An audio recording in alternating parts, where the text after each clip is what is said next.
Naruto, The Second Coming Chapter 1. Naruto Uzumaki. Protect your sister, Naruto. A voice echoed in the darkness. You are the child of prophecy. I know it. Naruto sat up in his bed, a panting mess with sweat soaking his sheets and clothing. He looked at his clock and discovered that it was 5 o'clock in the morning, an entire hour before he usually woke up. Nevertheless, he had become accustomed to nightmares such as these, and rose from his bed with the full knowledge that sleep would continue to evade him should he choose to stubbornly stay. The death of his father and his mother. It still haunted him, even after being given 2 years to come to terms with what had happened. On a day that was supposed to be filled with such joy, all he felt was immense sorrow. That night his sister was brought into this world, only for his parents to be taken away immediately after. Naruto. A gentle, feminine voice softly called out from the other side of his bedroom door. Already composed, Naruto turned toward his door and answered, "Yes?" As quietly as one could, the door was opened to reveal a beautiful woman with raven-colored hair and onyx eyes. She wore a simple, dark-colored blouse underneath a lightly shaded yellow apron. She looked down at the child before her and smiled sadly, the way she always did when she thought he wasn't looking. Having trouble sleeping again? The woman, her name Makoto, asked after leaning forward to get to his level. Yes. Makoto's expression grew a bit pensive as she looked at the boy she had taken in 2 years ago. Kushina, Naruto's birth mother, had always said that her son was mature for his age but mentioned that it came at a cost. He wasn't playful, friendly, or any way sociable. Seemingly stern at all times, it was tough to crack through his proverbial shell and see the young child underneath. Despite herself, Makoto smiled to lift the mood. Your brother and sister haven't woken up yet, and Izumi has gone on a trip with Fugaku. I was wondering if a strong boy would help me run some errands. I wonder if there is anyone in this house like that? She stroked her chin a bit and smirked as Naruto looked at her with a tilt of his head. Even Naruto was susceptible to clever paternal coercion. I can help you, Lady Makoto, Naruto offered respectfully with a nod of the head. As he went into his closet to get dressed, Makoto faltered a bit. 2 years, and he still spoke with her in such a formal way.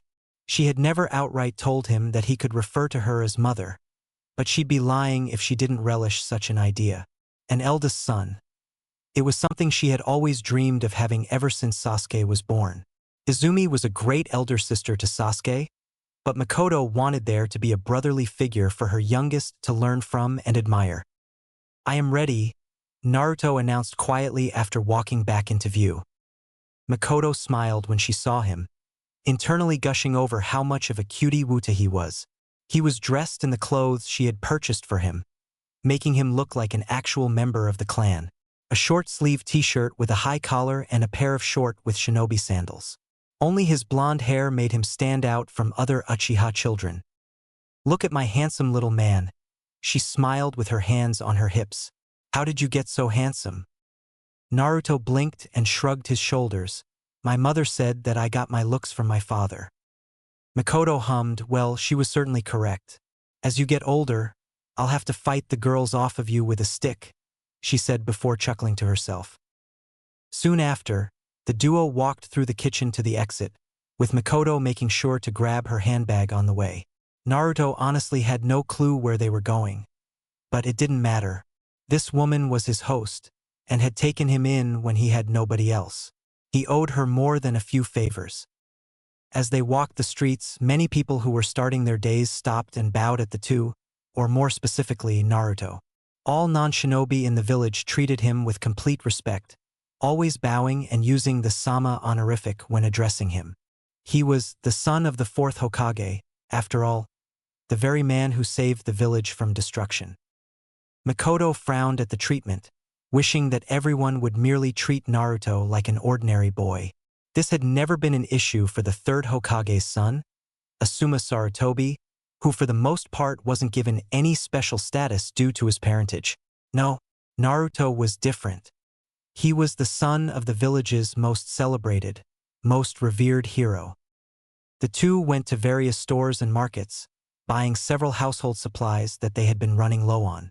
Naruto just stood at Makoto's side and watched as she navigated through the village like an expert, apparently having gone through this routine many times before. It made him wonder, "Lady Makoto?" he asked, speaking up for the first time in a while. She looked down at his incredibly quickly, as if excited he had spoken at all. "Yes. Naruto? Do you miss being a shinobi?" Makoto pursed her lips in thought. That part of her life hadn't crossed her mind in quite some time. After giving birth to her eldest daughter, Izumi, 5 years ago, she had decided to retire from her shinobi career in favor of supporting her infant child. And now that she was essentially raising two 2-year-old children, along with Naruto and Izumi as well, ninjutsu and jinjutsu had become a distant memory. "I suppose I miss the excitement," she confessed with a small smile. "However, I've now come to realize that there are things more important than being a shinobi." Naruto was caught in a rare moment of confusion. Like what? They both stopped in the middle of the street, and Makoto kneeled in front of him with a smile. She then proceeded to tap him on the nose with her pointer finger. "Well, you silly," she explained with a chuckle. "You, Izumi, your brother and your sister are all precious to me. I love you with all my heart." Naruto's brows raised. "Sasuke is my brother?" he asked. He was always confused when she made it seem as if they were actually related. Makoto smiled. "Of course his is. Do you see the way Sasuke's eyes light up whenever he sees you? You are his favorite person in the whole world. His big brother. I think that is what he would want you to be for him. Don't you think?" "I'm Sasuke's big brother?" Makoto nodded with a smile. Perhaps he was finally beginning to understand? Looking at his innocent face, for once not stuck in a look of seriousness, she decided to say something she had wanted to say for quite a while. She just hoped that if Kushina were somewhere watching, she would approve of what was about to be said. However, knowing her old friend, she knew that she would. "Yes, Sasuke is your little brother, which would also make me your mother." Naruto looked up at her and blinked several times. She assumed that for Naruto, this was pretty much the same as an ordinary person tripping forward in surprise. As she waited anxiously for him to respond, she hoped to God that she hadn't crossed any boundaries. Naruto was old enough to remember his mother, and the last thing Makoto wanted was him thinking she was trying to replace Kushina. "Okay, I understand now," Naruto said after having composed himself. "Thank you for taking me out with you this morning, Mother." Everything froze, and the world seemed to light up around her. After all of this time, she felt that she had finally broken through. She had finally made it clear to Naruto just how she felt about him as a part of her life. He wasn't a guest at her house. He was family. She embraced him and cried into his shoulder. Naruto was confused but remained still until she finished. He owed her as much after all, and he would probably never be finished repaying her. "Father, what are we doing here?" Izumi asked calmly as she and her father stood at the edge of a dock. Fugaku, a stern man and the patriarch of the Uchiha family, stood with his arms crossed and his eyes closed. Quite unlike his wife, he was never one for small talk or touching moments. As the leader of his clan, it was his duty to manage things, and that required a level head and even mind. "Show me," was all he said. Izumi was smart enough to figure out what he was requesting, and nodded before weaving through several hand signs. Once she reached the end, she placed her hands in the tiger seal and filled her chest to capacity with fire chakra. Once it reached the limit, she expelled the chakra out of her mouth in the form of a flame, a continuous torrent of fire that covered a significant portion of the lake before dissipating after being extinguished. Other than a widening of the eye, nothing much changed in Fugaku's demeanor as he watched his daughter's impressive display. Displays of utter genius were something he had come to regularly expect from her, after all. "You are capable of this, and yet you lost your place at the top of the class?" It wasn't a criticism, nor was there any anger behind his words, just curiosity. Izumi turned to face him, her expression calm, not offended by his words in the slightest. Naruto-kun was transferred to my class recently, father. Upon hearing the news, Fugaku's shoulders sagged in a bit of relief. At least it was Naruto, a ward of the Uchiha clan, who stood atop the academy rankings. His worst fear was that some nobody would surpass his daughter for the top spot. He hated having to be so superficial, but such things mattered now that the clan's standing in the village had taken a steep decline. That boy is an era-defining talent. I cannot fault you for being behind him, Fugaku said, in his own attempt at reassurance. He is not a fair comparison for anyone your age. Izumi noted a hint of pride in her father's voice, and it made her happy. Out of all the members of their family, her father had been the least close with Naruto. Therefore, to hear that he was at least proud of the strength of his adopted charge brought Izumi great relief. She would be sure to inform mother later. Nevertheless, I don't want you to be content standing behind him. Fugaku continued as he and his daughter left the dock. Attempt to surpass him or at the very least reach him. You represent the Uchiha at the utmost level. Izumi tilted her head, but Naruto is a member of our clan. He represents the Uchiha as well. Fugaku shook his head. You are wrong. He is a ward of this clan. Only someone of our blood can be called our kin, he explained. We can care for him as if he is one of our own, but he will always be an outsider in some ways. He may represent us as you say, but only to an extent. You are of my blood, and I wish for you to stand at the top. If Naruto is not one of us, then how does he have the… Fugaku turned to her sharply, sternly interrupting her words. That piece of information is not to be spoken aloud, he explained. The Hokage forbade it until he deems it to be public knowledge, and I agree with his decision. For now, make no mention of Naruto's eyes. Understood? Yes, father. The father-daughter duo then walked through the streets of Konoha in relative silence. Neither were considerably talkative, and were actually more content to just observe and listen to others before speaking. Only when among the entirety of their family did they choose to open up a bit more, but they never became chatty. Naruto was similar to them in that regard. Father. Yes? I like spending time with Naruto. I don't see him as an outsider. Fugaku merely gave her a momentary side glance before switching his attention back forward. Izumi knew that if he disapproved of what she had said, he would have made it known, so she took his silence as acceptance. He may view Naruto as a mere guest in their house, but she didn't, and apparently he was okay with her feeling that way. You are to remain friends to that boy only, do you understand? He then said, ending the unspoken communication with a verbal statement. Izumi honestly had no clue what he meant. What could we be other than friends, father? Fugaku's shoulders sagged as he realized what he had gotten himself into. Not in the mood to explain the concept of puberty and romantic relationships at the moment, and to be honest, he probably never would be. He decided not to expand upon what he had said. You will understand when you are older. But for now, just do as I say. I'll ask again. Do you understand? Izumi nodded, knowing that there was no other alternative when given a command from her father. Nevertheless, a part of her was still curious about what he meant, but she decided to simply forget about it. Her father deemed it unnecessary to tell her, so she would just do as he said. Still, she wasn't finished speaking. What do you think of Naruto, father? Do you resent him? She asked. Her father looked down at her sternly. What has gotten into you today, child? He asked, apparently not a fan of being asked so many questions. I am merely curious, father. Fugaku fixed his stern gaze on his daughter for a few moments longer before sighing. Naruto living with us makes your mother happy, he explained. Izumi opened her mouth to speak again, but a look from her father told her that he would be receiving no more questions today. Deciding that she had been pushing her luck as it was, she closed her mouth and remained silent as they made their trek back home. That evening, Naruto and Izumi had just returned from the academy.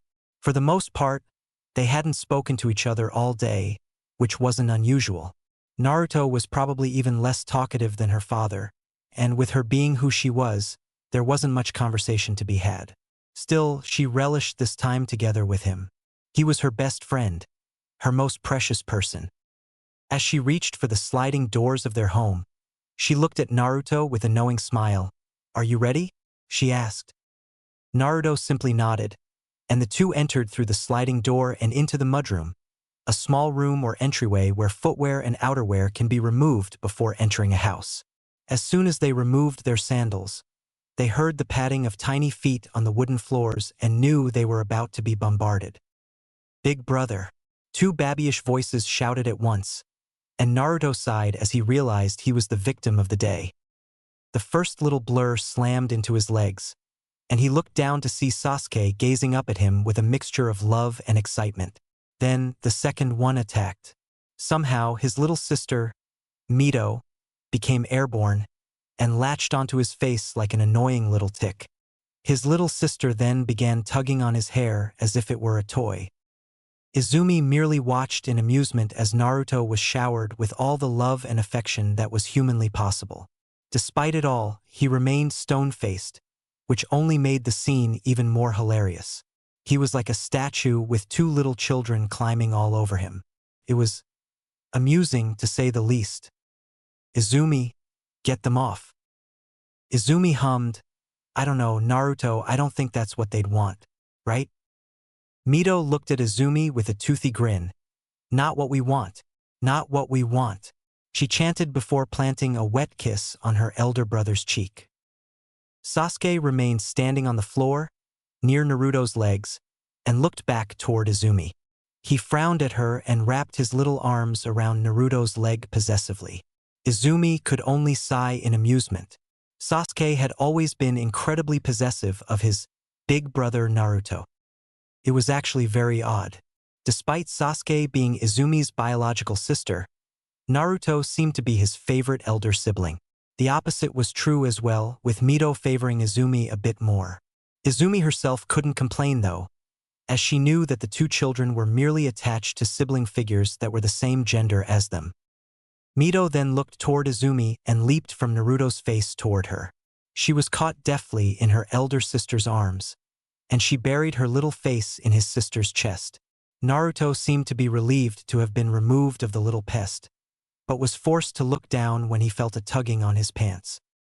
He then saw Sasuke extending his hands, evidently desiring to be held.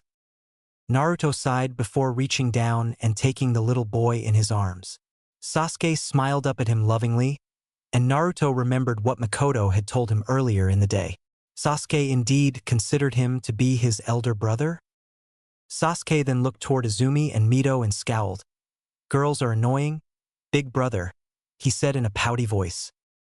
Naruto followed his brother's gaze and could barely make out Izumi telling Mito some kind of story, with the latter of the two laughing like an evil little goblin. God, she was a weird kid. That may be so, but it will one day be your job to protect those two, Sasuke, Naruto said, earning a look of confusion from his brother. "It is your duty as a man."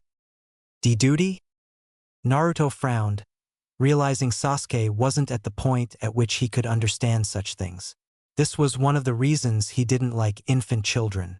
They were no more intelligent than dogs. "You will understand someday," Naruto explained. "Okay, big brother. I'll be smart and strong like you." Naruto felt something tugging at his chest, and quickly realized that it was affection. No matter how much he concealed his emotions, it was undeniable that he cared for Sasuke, to the very same extent that he cared for his Mito. There was no denying it now. Lady Mikoto was right. "Lady Mikoto will have prepared dinner for us by now," Naruto explained before hoisting Sasuke up and placing him on his shoulders, causing the child to giggle with glee. "Let's go, little brother," he then said, causing Sasuke's eyes to widen in surprise. His mouth opened and closed several times before muttering in awe, "Big brother just said." Izumi was unable to hear the rest, however, as Naruto carried Sasuke out of the mudroom and toward the kitchen where she had little doubt a meal would be waiting. After they left, she looked at where they had been standing with a small smile on her face.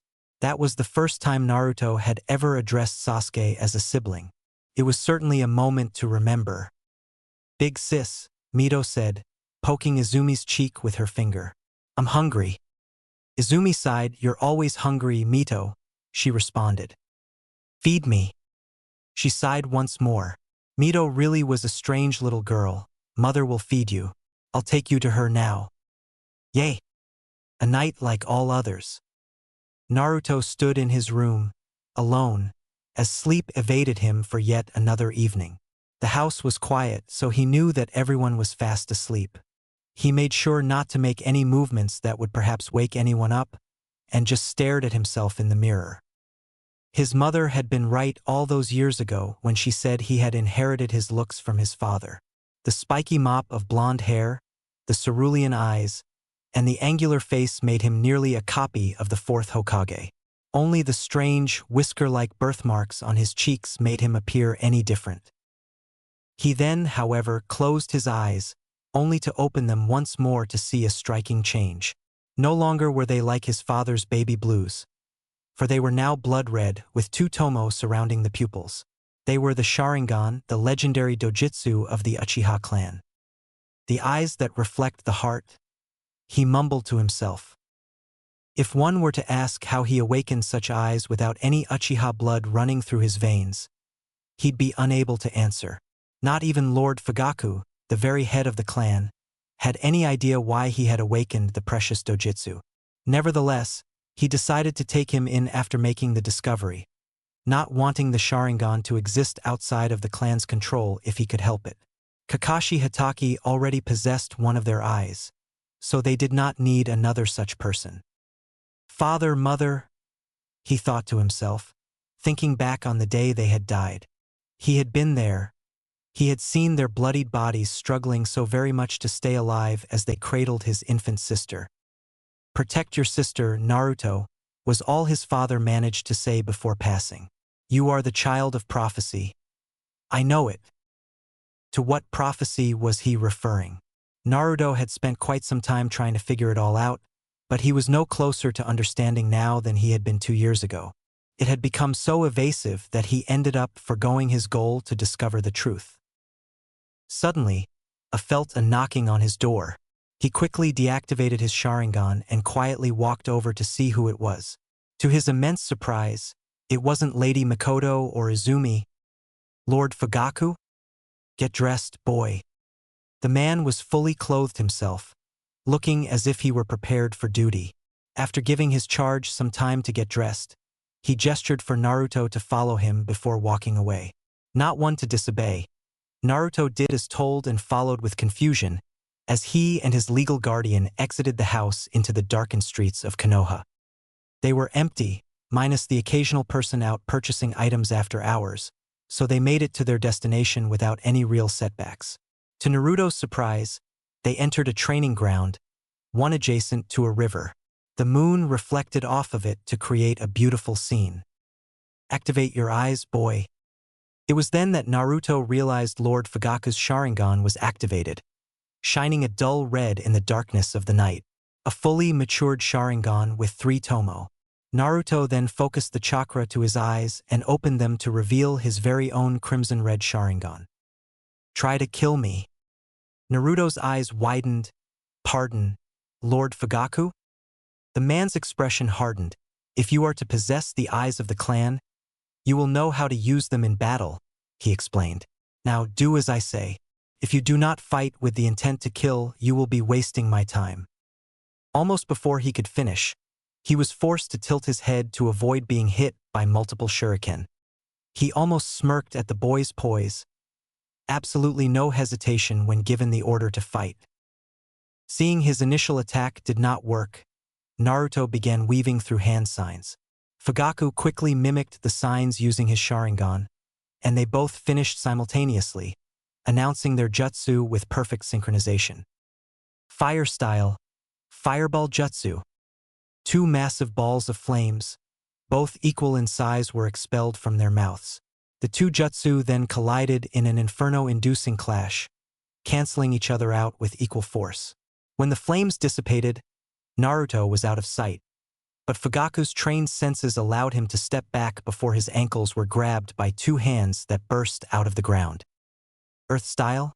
Impressive, he noted aloud before weaving through another set of hand seals. His chest expanded with hot chakra before he released it all at once, fire style, dragon flame bombs. This jutsu was superior to the standard fireball and would incinerate the ground itself, forcing Naruto to escape above ground. Not even a second later, Naruto burst out of the ground several feet away from the blast radius, and was then forced to duck after Fugaku attempted to take his head off with a brutal kick. "Now taijutsu," the man remarked, before seemingly doing his very best to beat the boy to a pulp. Certainly, he wasn't trying his best, but he was still surprised by the boy's prowess. His moves were refined. His blocks and dodges were perfectly timed, and not a single movement was wasted. He was beginning to experience firsthand the pure genius of this child. Suddenly, the boy flipped over his head and just barely managed to pierce Fugaku through the back, hitting a vital point and drawing quite a bit of blood. Despite seemingly mortally wounding his gracious host, Naruto appeared virtually unaffected, even with specks of blood littering his cheeks. He was unsurprised when he heard a voice speak up from behind him. "So, your eyes can read through my genjutsu?"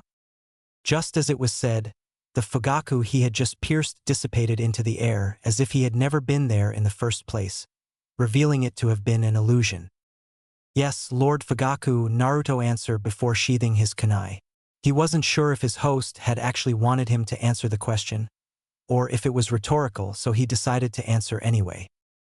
The man's posture was relaxed, which told Naruto that the fight was now over. Naruto then bowed graciously and waited for Fugaku-sama to give him further instructions. "Your eyes are keen, boy," the older man remarked. "Not many in the clan can see through my genjutsu, yet you can." "Thank you, Lord Fugaku. But you still have much to learn," Fugaku continued, not wanting to give the boy a big head. "You and I will continue to meet here every evening after dinner to hone your eyes. Do you understand?" Naruto nodded in understanding and turned to leave, assuming Fugaku-sama would do so as well. However, when he noticed he was not being followed, he turned around to see his new teacher standing exactly where he had been. "Is there something wrong, Lord Fugaku?" he asked. The man remained silent for several moments, his eyes closed and his arms crossed. He was indeed a problematic person to maintain a conversation with, similar to Naruto ironically. "Are you not curious why I brought you out here, boy? Why I've decided to teach you?" Naruto's head tilted a bit in confusion. He thought that Lord Fugaku had brought him out to train his Sharingan. Was there really something more to it that he wasn't quite understanding? For all of his genius, even Naruto could not read a person's mind. Fugaku sighed as he realized he would need to explain. "My family has paid you a great debt, boy," he explained. "My wife especially has gone far and beyond the call of duty when it has come to you. Of course, Lord Fugaku, and I am—" "Let me finish," Fugaku interrupted harshly, shutting Naruto up instantly. The idea had entered his mind later today, after having spoken with his daughter. It was obvious that the rest of his family was incredibly close to Naruto, with even Sasuke referring to him as a sibling. Funny enough, Sasuke's first words were Naruto's name. "You are to exist to protect them," Fugaku continued. "Even if it means sacrificing your own life, you will protect Izumi and Sasuke. In doing so, you will have repaid the favor this family and the clan have gifted you. Is that acceptable?" Naruto didn't hesitate, not even for a single moment. "Of course it is, Lord Fugaku. I will protect them with my life." Naruto, The Second Coming Chapter 2. Someone precious to you. Yet another opponent fell, and rather quickly to boot. Izumi watched as Naruto won the most recent of the many academy spars he had taken part in over the years. He had yet to lose any. Even though they had been allowed to skip several years of the academy, and were going up against students roughly 5 years older than them, Naruto and Izumi both still remained undefeated. And the winner is Naruto, the instructor, much to the chagrin of the boys in the class. A 7-year-old continually defeating them hurt their egos quite a bit, Izumi assumed. Izumi just didn't get it.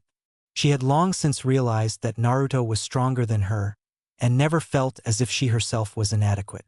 Because, Unlike the rest of her peers, she was able to recognize just how talented Naruto actually was.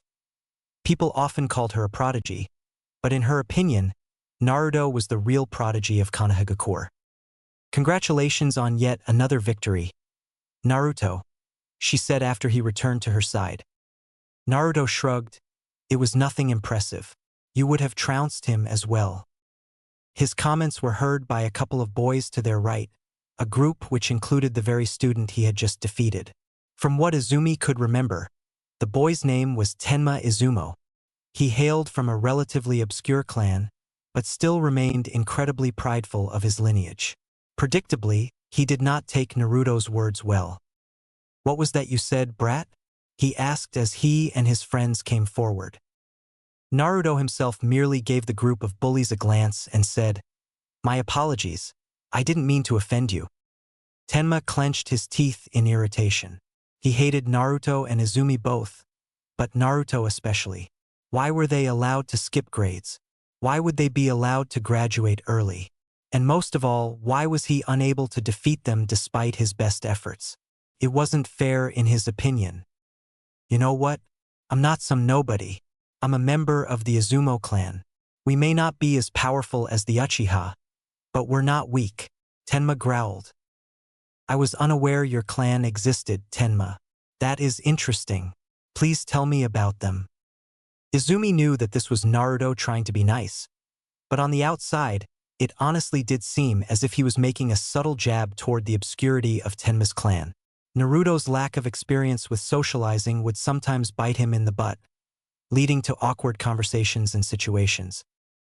As she guessed, Tenma only became angrier and gripped the front of Naruto's shirt tightly, pulling the younger boy toward him. The lack of fear on Naruto's face just seemed to frustrate Tenma even more, and he clenched even harder, nearly lifting the 7-year-old Uzumaki off the ground. Never took you for a guy who had jokes, Uzumaki, he growled. How about we teach you what happens to jokesters? To Tenma, what are you doing? Naruto asked, though for whatever reason his voice sounded very different. His eye widened, and he released his chakra just as they were taught by the instructors to do. Upon doing so, the Naruto he had been gripping by the shirt faded away, revealing it to actually be one of his friends. Arching his head to look forward, he saw Naruto and Izumi standing there as if nothing had happened. Genjutsu, he growled. You Uchiha brats and your damn genjutsu. Izumi, the perpetrator of the genjutsu, remained silent.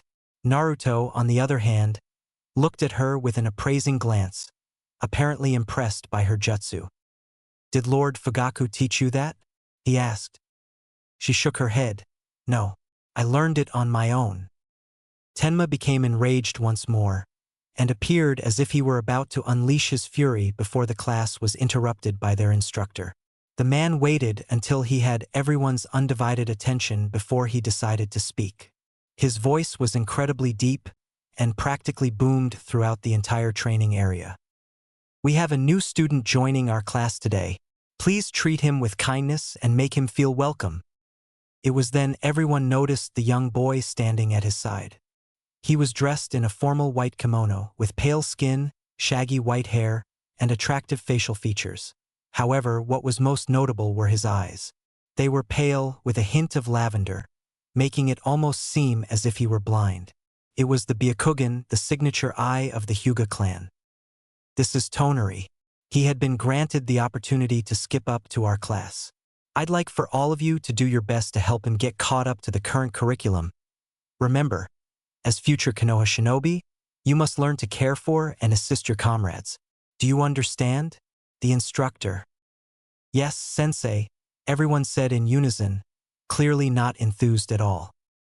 Naruto, however, was curious about the boy in front of him, and subtly activated his Sharingan, an action only noticed by Izumi, who raised a brow at the display. Naruto rarely took an interest in others, so to see him going as far as to activate his Sharingan meant that he saw something that intrigued him. What do you see, Naruto? His response took a few moments to come out. His chakra. It is strong, and strange as well, was all he said before his eyes returned to their cerulean blue color. Izumi looked away from the new student, shifting her attention entirely to Naruto. "How so?" she asked. "I can't explain," Naruto revealed. "All I can say is that it is very potent." "Izumi was beginning to get intrigued as well, like yours?" she said. Naruto nodded. "It is close." This boy had chakra that rivaled Naruto's? That was something Izumi thought that she would never hear. The son of the fourth Hokage had massive reserves, rarely ever tiring or running low on chakra. She was aware that it was a trait of the Uzumaki clan, but also noted that Naruto's chakra was particularly powerful, even by their standards. "Geez, another little brat is joining our class?" Tenma complained. He figured this kid would be unreasonably strong as well. Oddly enough, the new kid, Tonari as he was called, ignored all others and headed straight for Naruto. It was like he was being attracted by some kind of invisible force, weaving through everyone else until he was face to face with the number one student in the class. "You must be Naruto," he greeted, his voice calm. "The honorable son of the fourth Hokage and ward of the Uchiha clan." Then veins became visible around Tonari's eyes and temples, a sign that he had activated his Byakugan. He seemed to scan over Naruto's body, similarly to how Naruto had done to him earlier. However, the Byakugan was unique in the sense that it could literally see into a person's chakra coils. Therefore, Tonari was quite literally looking into and through Naruto. "And your chakra is amazing," as expected, Tonari finished, deactivating his eyes. "I hope that my chakra impressed you as well when you took your little peek, Naruto." So he noticed Naruto observing him earlier?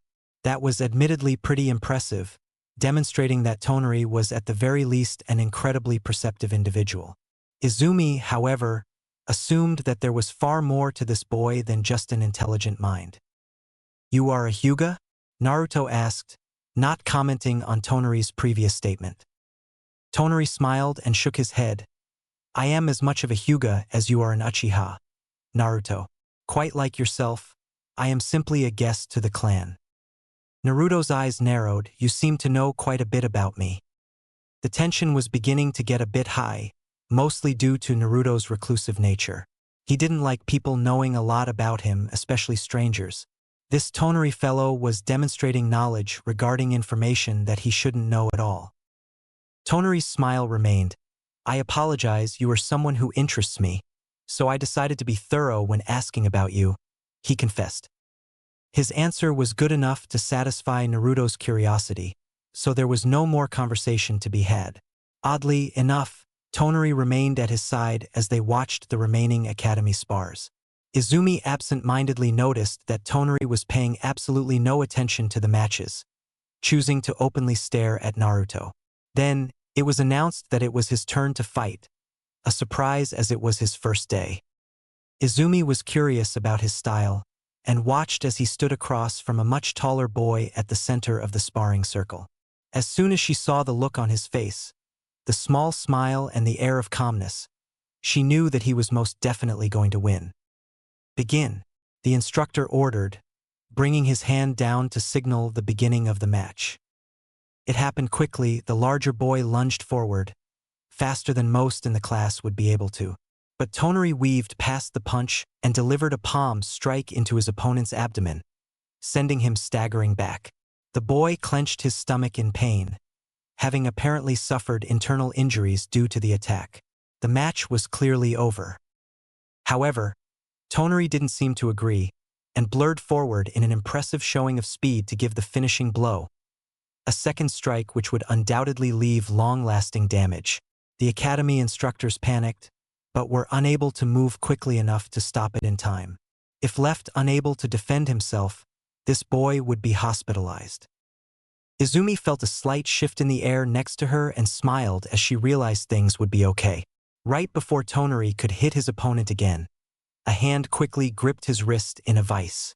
The grip was indeed tight enough to cause pain, but he didn't seem affected, deciding it more important to smile at the person who had stopped him. "You are very fast, Naruto," he complimented, looking into the blonde's intimidating Sharingan eyes, which were quickly deactivated before anyone else could see. The spar was over. Naruto lectured calmly before releasing Tonari's wrist. Tonari's head tilted like a confused puppy. I don't understand. A fight is not over until your opponent is dead or incapacitated to the point where they cannot continue. That is how it is explained in the Shinobi Handbook. Naruto crossed his arms, his mouth contorted into a severe line. As usual, that was not a fight, it was a spar between comrades. The head instructor then decided that it was a good time to get involved. Well said, Naruto, he said in approval before switching his attention to Tonari. And you, young man, will be coming with me to meet with the headmaster after class. You must learn how things work here at the academy. This is not like your training with the Hyuga. I understand. Please forgive me, Tonari requested with a bow. The instructor sighed, clearly stressed out about the incident report he would have to submit about this. Deciding that doing such work would only serve to irritate him and keep him here longer than he needed to be, he decided that a warning was enough, that a trip to the headmaster actually wasn't necessary. He sighed, fine, just don't let this happen again. Tonari nodded in understanding before looking toward Naruto with a smile. Thank you, Naruto, he said. You saved me from a lot of trouble. Naruto quietly walked away back toward Izumi, and the two prepared to return home after class was dismissed for the day. Though as they left, Izumi noticed Tonari watched them intently in the corner of her eye. Come now, and stop babbling like a fool, Naruto lectured as he and Sasuke were walking through the streets of Konoha.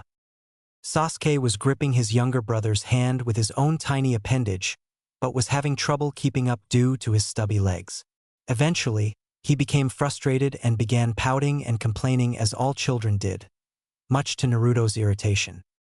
Mikoto-sama had lamented that he spend more quality time with Sasuke, so he was taking the young child to the river where he would teach him how to fish. As expected, Sasuke was excited as could be by the news, and practically bolted out of his room after being informed. Big brother, he said, continuing to complain. My legs are tired. Naruto stopped and sighed before placing the 2 fishing poles and the tackle box on the ground. He then crouched down so Sasuke could climb atop his shoulders. The boy climbed up with glee, and after making sure he was secure, Naruto picked the equipment back up and rose to his feet.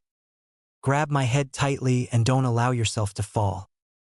He could feel the bottom of Sasuke's chin tap against the top of his head as the boy nodded in understanding. He could feel the corners of his mouth curling up a bit despite himself. Now that it was just the two of them, Naruto felt his affection for his new little brother reach new heights. The brothers continued on in relative silence, watching as the crowds of villagers passed them by, with many stopping to bow to Naruto as they did so, utter words of praise and thanks. Sasuke could only watch in extreme confusion as these strangers he had never before met acted so familiar with his big brother. Big brother, do you know them? He asked, feeling possessive. He didn't know that his big brother was so famous. No. Sasuke tilted his head to look down at his big brother's face. Then why do they act like they know you? Naruto frowned a bit as he had to explain, because they are sycophants. Is being a sycophant the same as being friendly? No, Sasuke, Naruto responded tersely. It is not. Even Sasuke, as young as he was, could tell that his big brother didn't want to talk about it anymore. So he held his tongue. His brother always had a way of answering questions in a way that made things even more confusing. Sasuke even asked his mother once why that was, and all she said was, "Your big brother is a smart boy," and continued on making dinner. Deciding he didn't like the silence, Sasuke spoke up again. "I'm gonna catch a big fish, big brother," he declared with a megawatt smile, so big that it could feed the whole clan. Naruto looked up to see his little brother's happy face looking down at him and couldn't help but smile himself. "You have to learn how to catch fish first, Sasuke. After that, you can get to work feeding the clan." "Yeah, but you'll be teaching me, big brother," Sasuke responded. "You're the best at everything." Naruto's smile persisted. "Actually, Izumi is much better at fishing than I am," he confessed. Sasuke looked down, his expression aghast. Big brother, you're lying," he said, not believing it for a second. Shaking his head in amusement, Naruto continued on until they finally reached the dock. When he stood before it, he could not help but be dragged into the past. He had been here many times during his childhood but hadn't returned since his parents died. This was the first time. "We're here, Sasuke," he announced quietly before placing the equipment on the dock and lifting his brother off of his shoulders. Opening the tackle box, he pulled out 2 fishing bobbers, a plain one for himself, and one designed to look like the Uchiha emblem for Sasuke. The 2 siblings then tossed their lines into the water, with Naruto doing the majority of Sasuke's work for him, and sat in silence as they waited for a bite. "Why would a fish bite a hook, big brother?" Sasuke asked, ending the comfortable silence. Naruto looked at Sasuke from the corner of his eye, "Because, Sasuke, the lures at the end of our lines attract the fish and trick them into thinking that they are biting food." "That's dumb, big brother. I wouldn't fall for that." "I would hope that you wouldn't," Naruto continued with a slight smile. "Fish are not intelligent creatures, at least when compared to humans. They are easy to trick because of this." His explanation seemed to be satisfactory, as Sasuke bounced his head up and down and turned back to watch his bobber floating on the water's surface. His big brother told him that when a fish bit on his hook, the bobber would be pulled underwater, and when it did, he would have to pull on his fishing rod and reel it in. Whatever that meant, he was just going to pull on his fishing rod really hard. Naruto waited calmly, watching both his and Sasuke's bobbers with his keen eyes. There was the possibility that Sasuke wouldn't be able to react fast enough to catch a fish since he was so young, so Naruto was ready to help as soon as he needed to. "Hey, big brother, who taught you how to fish?" Naruto felt memories bombard his mind at the question. "My father taught me," he calmly explained. Sasuke was a bit surprised. "Father taught you?" asked. "Then why isn't he the one teaching me?" Naruto shook his head. "Your father and my father are not the same people, Sasuke." Sasuke's eyes widened in surprise, and his blood went cold at what he heard. How was that possible? How could his big brother have a different dad? That was impossible. Then, "How are you my big brother?" Sasuke asked, scared of what the answer might be. Naruto remained calm, having known this day would eventually come. "You parents were kind and took me in when I had no home, Sasuke," he explained. "You and I are not related by blood." What about Mito?" Sasuke asked with a sniffle. "This would be that part that hurt. She is my sibling by birth, Sasuke. But it doesn't mean that I—" "So you're not my real big brother then?" Sasuke interrupted immaturely, standing up to his feet. "I bet you love Mito more." "Of course not, No," Sasuke shouted, not wanting to hear any of it. "You're not my real big brother. You're a liar, and I hate you." He then threw his fishing rod into the river and ran off in the opposite direction toward their house. Naruto watched him go with a somber expression. This had definitely not been how he had expected today to go. He looked back toward the water and saw Sasuke's fishing rod floating at the surface. The rod had belonged to him when he was a child and was a gift from his father. He had intended to pass it on to Sasuke today, but it seemed that would now be a fruitless endeavor. Sighing, he made a cross-like hand seal, and in a puff of smoke, a perfect replica of himself appeared at his side. It was a solid clone, created through the use of the shadow clone jutsu. He then turned toward his clone and spoke calmly, "Follow him from a distance and make sure he gets home safely." The clone nodded before leaping up and landing on the nearby rooftops, which he would use to follow Sasuke while remaining unseen. Once that was taken care of, Naruto focused chakra to the soles of his feet and began walking on the water's surface to retrieve the fishing rod. Once he reached it, he took it in his hands and looked at it with a sad smile. So many happy memories were created with this very fishing rod, and he had hoped that he could use it to create even more with Sasuke. This was truly a saddening day. He then saw his reflection on the surface of the water and was reminded of something. 3 years ago. "Don't fall behind, Naruto," Minato warned with a smile as they made their way toward the dock. "The fish will all swim away before we get there." Naruto hurried forward to reach his father's side. "Sorry, father," he said. Suddenly, his father grabbed him by his waist and lifted him up so that he could sit on top of his shoulders. Naruto looked around and noticed everyone in the village was looking at him and smiling. Everyone loved the Hokage and his son, and found the entire scene to be incredibly sweet. Naruto decided to ignore them as usual. An odd trait for a child, Naruto liked it when things were quiet. It allowed him to observe the vast and exciting world around him without any interruptions. There was so much for him to see, so much for him to learn, and quite honestly, the possibility of learning about it all was one of the few things that actually made him excited. "We're here, Naruto," Minato said before setting down the fishing rods and placing his son in the dock. It took a few moments for his father to get everything set up, so Naruto settled for looking around the river. He saw many organisms coexisting in this beautiful ecosystem and was fascinated. He then looked down at the water's surface and saw his reflection, watching as it copied his every expression and movement. "It's like a mirror, father," Naruto commented innocently before looking back up to see his father extending a child-sized fishing rod toward him. "It is beautiful, isn't it?" Minato responded before nodding toward the fishing rod. "Here, take it." Naruto thanked his father before gently grabbing the fishing rod in his hands. He looked over it and could tell that it was a bit old. Definitely not something his father purchased recently. "My father gave this to me when I was your age, Minato explained with a smile. "And now I'm giving it to you." Naruto's eyes widened. "It's that old?" Minato leaned his head back and laughed a bit before responded. "What are you saying?" he asked. "That your father is an old man?" Naruto nodded. "You're much older than me, father." Minato chuckled a bit more before sitting on the edge of the dock and gesturing for his son to do the same.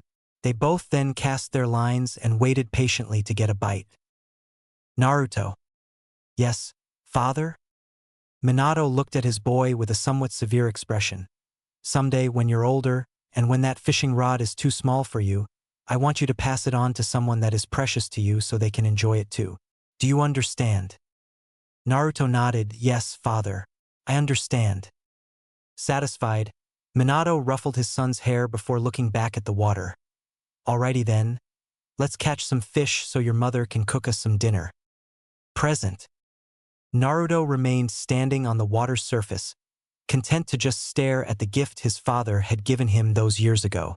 Whenever he was reminded of his parents, he felt himself flooded with sadness. Memories which would have once been considered pleasant were now wrought with reminders of what he had lost. Suddenly, he felt a familiar chakra signature appear behind him and looked over his shoulder to see who it was. "So, you know how to walk on water already as well, Naruto?" Tonari asked with a smile, standing roughly 5 feet away from his new classmate. "What are you doing here?" Naruto asked, not at all in the mood to talk. Tonari smiled. "I already told you that you are a person who interests me, Naruto. So you're following me around now?" Tonari nodded, seemingly unashamed. Naruto was a bit surprised that it took until now for him to sense Tonari's presence, but chalked it up to the white-haired boy being able to suppress his chakra. It was yet another sign that this person was not normal, and he was quickly beginning to find himself on Naruto's radar. "I saw what happened with your younger brother," Tonari commented, causing Naruto to tense up. "I was sorry to see that. I hope you guys can rekindle your relationship. Maybe—" He was interrupted as he was forced to take a step back as Naruto was nearly instantly within an inch of his face, his Sharingan blazing with anger. He noted just how fast Naruto was to be able to get so close to him before he could blink, but then noted the glare he was receiving. "Did I overstep my bounds, Naruto?" he asked with his signature smile. "Stay away from Sasuke," Naruto warned.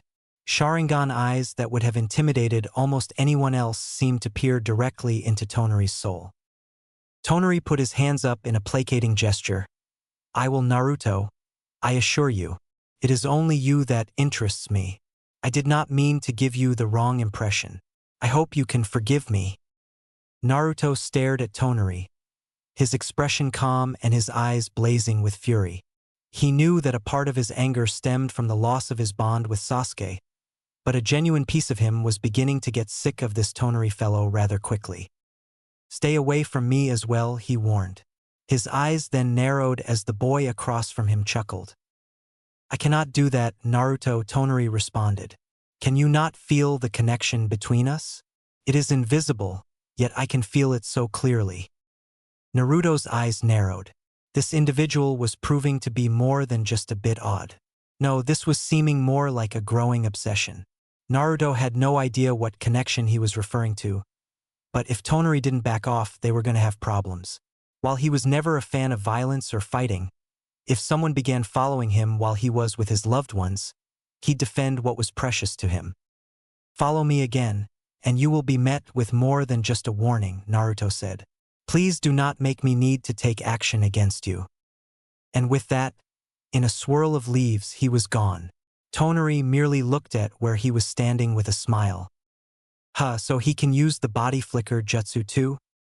When Izumi arrived home, she certainly expected to be met with the presence of a small child.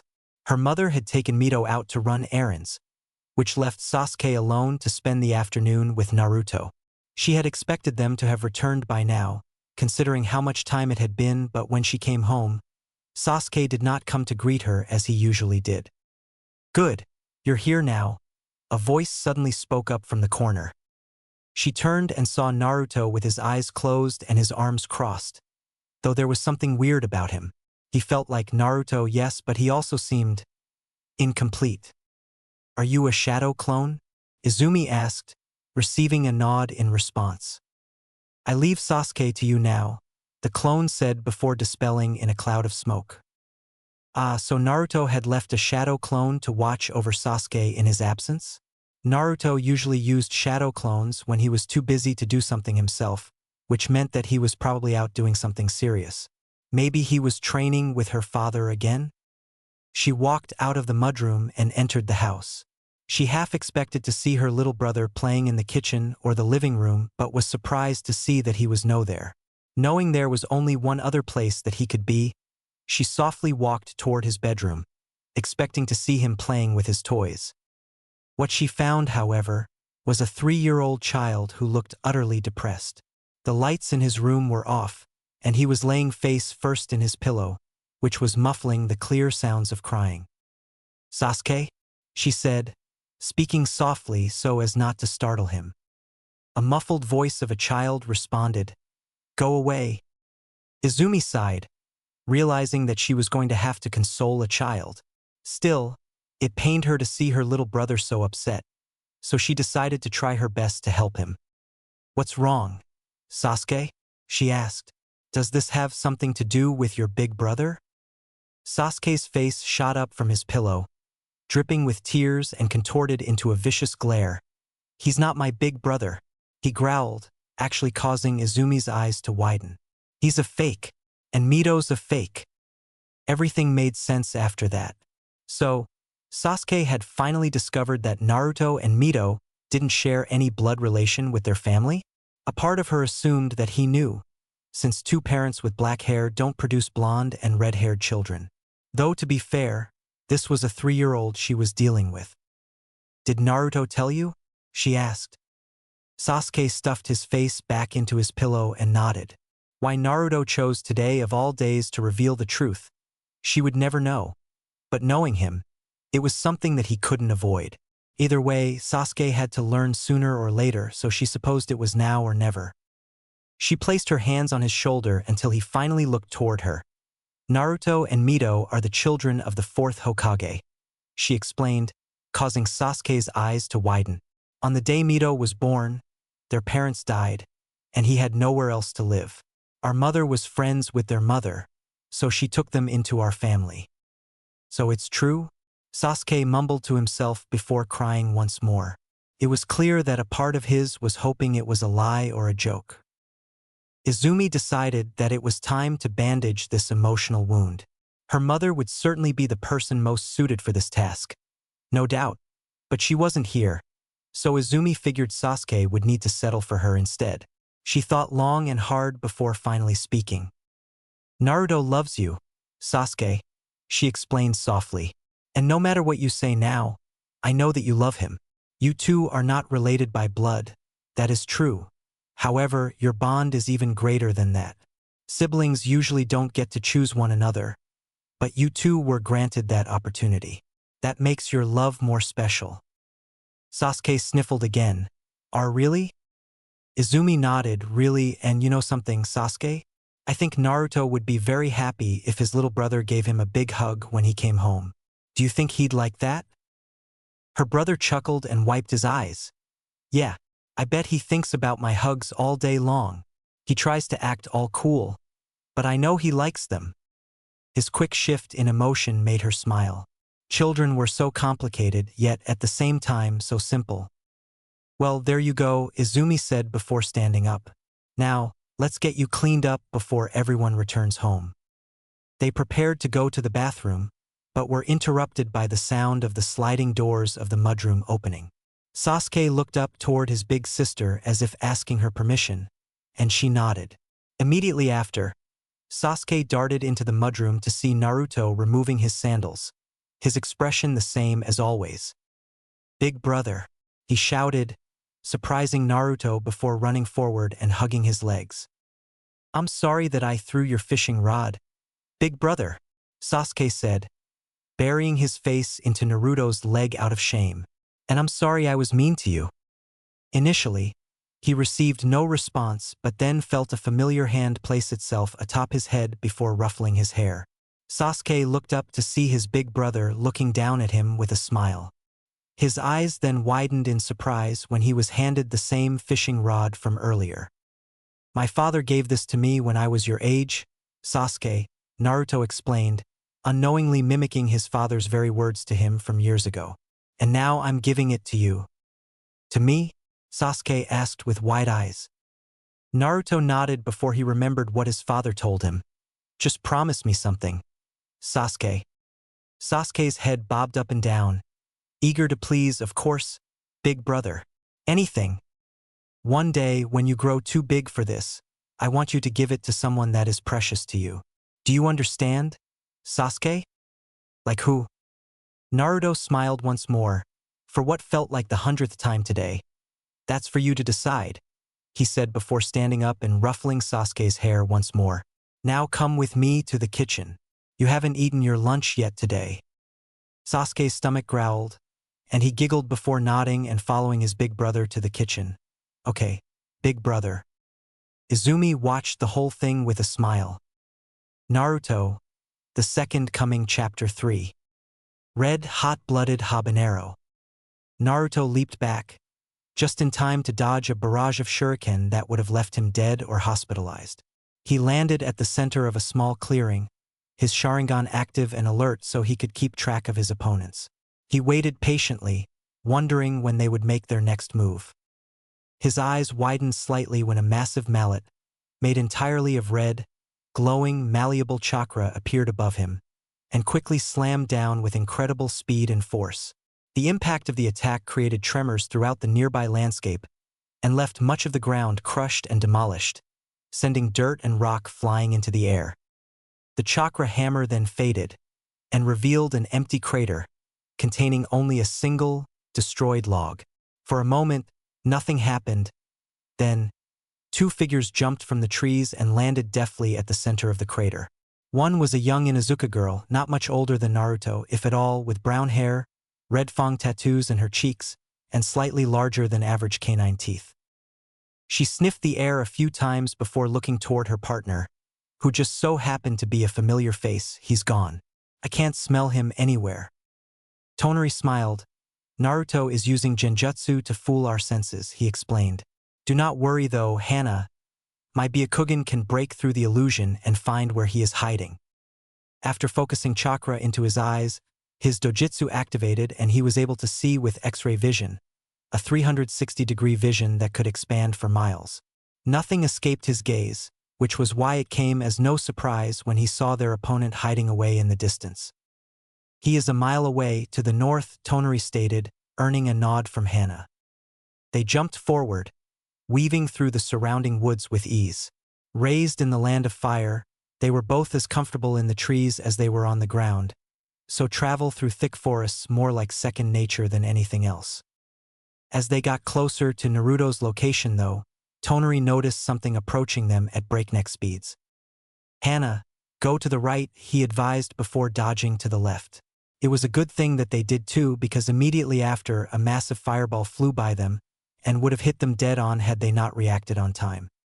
They heard the explosion created by the impact of the fireball in the distance behind them, but continued pressing forward, ignoring the plume of smoke looming in their rear view. Predictably, that only seemed to be stage one, as they were then forced to show off their reflexes by dodging a multitude of small, much faster fireballs. "JG's, Naruto sure likes using fire. Shit," Hana commented as a ball of flames zipped right by her head. Eventually, the barrage ceased, but only for a moment, as Tonari noticed something with his visual prowess that actually made his eyes widen. "Get behind me," he warned before extending his hands out in front of him. Many dragon-headed balls of flames came homing in toward them, stronger than the previous attacks and much too fast to dodge. Just in the nick of time, a red chakra shield appeared in front Tonari and defended the two newly made genin from the inferno that would have surely killed them, leaving only ashes behind. Hana stood behind her new teammate, in awe of what she had witnessed. Her two teammates were so much stronger than she was. "Tonari, you..." The rest didn't come out though, as a dark silhouette of a figure appeared before her in the blink of an eye. All she saw were two haunting red eyes, each with two tomo surrounding the pupils, and found herself collapsing to the ground despite her best efforts to stay standing. "Jijin Jutsu?" she thought to herself before unconsciousness overtook her. Silence reigned as Tonari turned around to see Naruto standing over the unconscious body of Hana. Most would be upset, or even angry to see their comrade in such a state, but Tonari simply smiled. Naruto then turned around as well, and the two boys were face to face, their newly minted Konoha headbands glinting in the rays of sunlight. "I'm glad that it is now just you and me, Naruto," he confessed. "I've been thinking of this moment for quite a while now." The two stood in silence for a few more seconds, before darting toward each other in blurs of speed.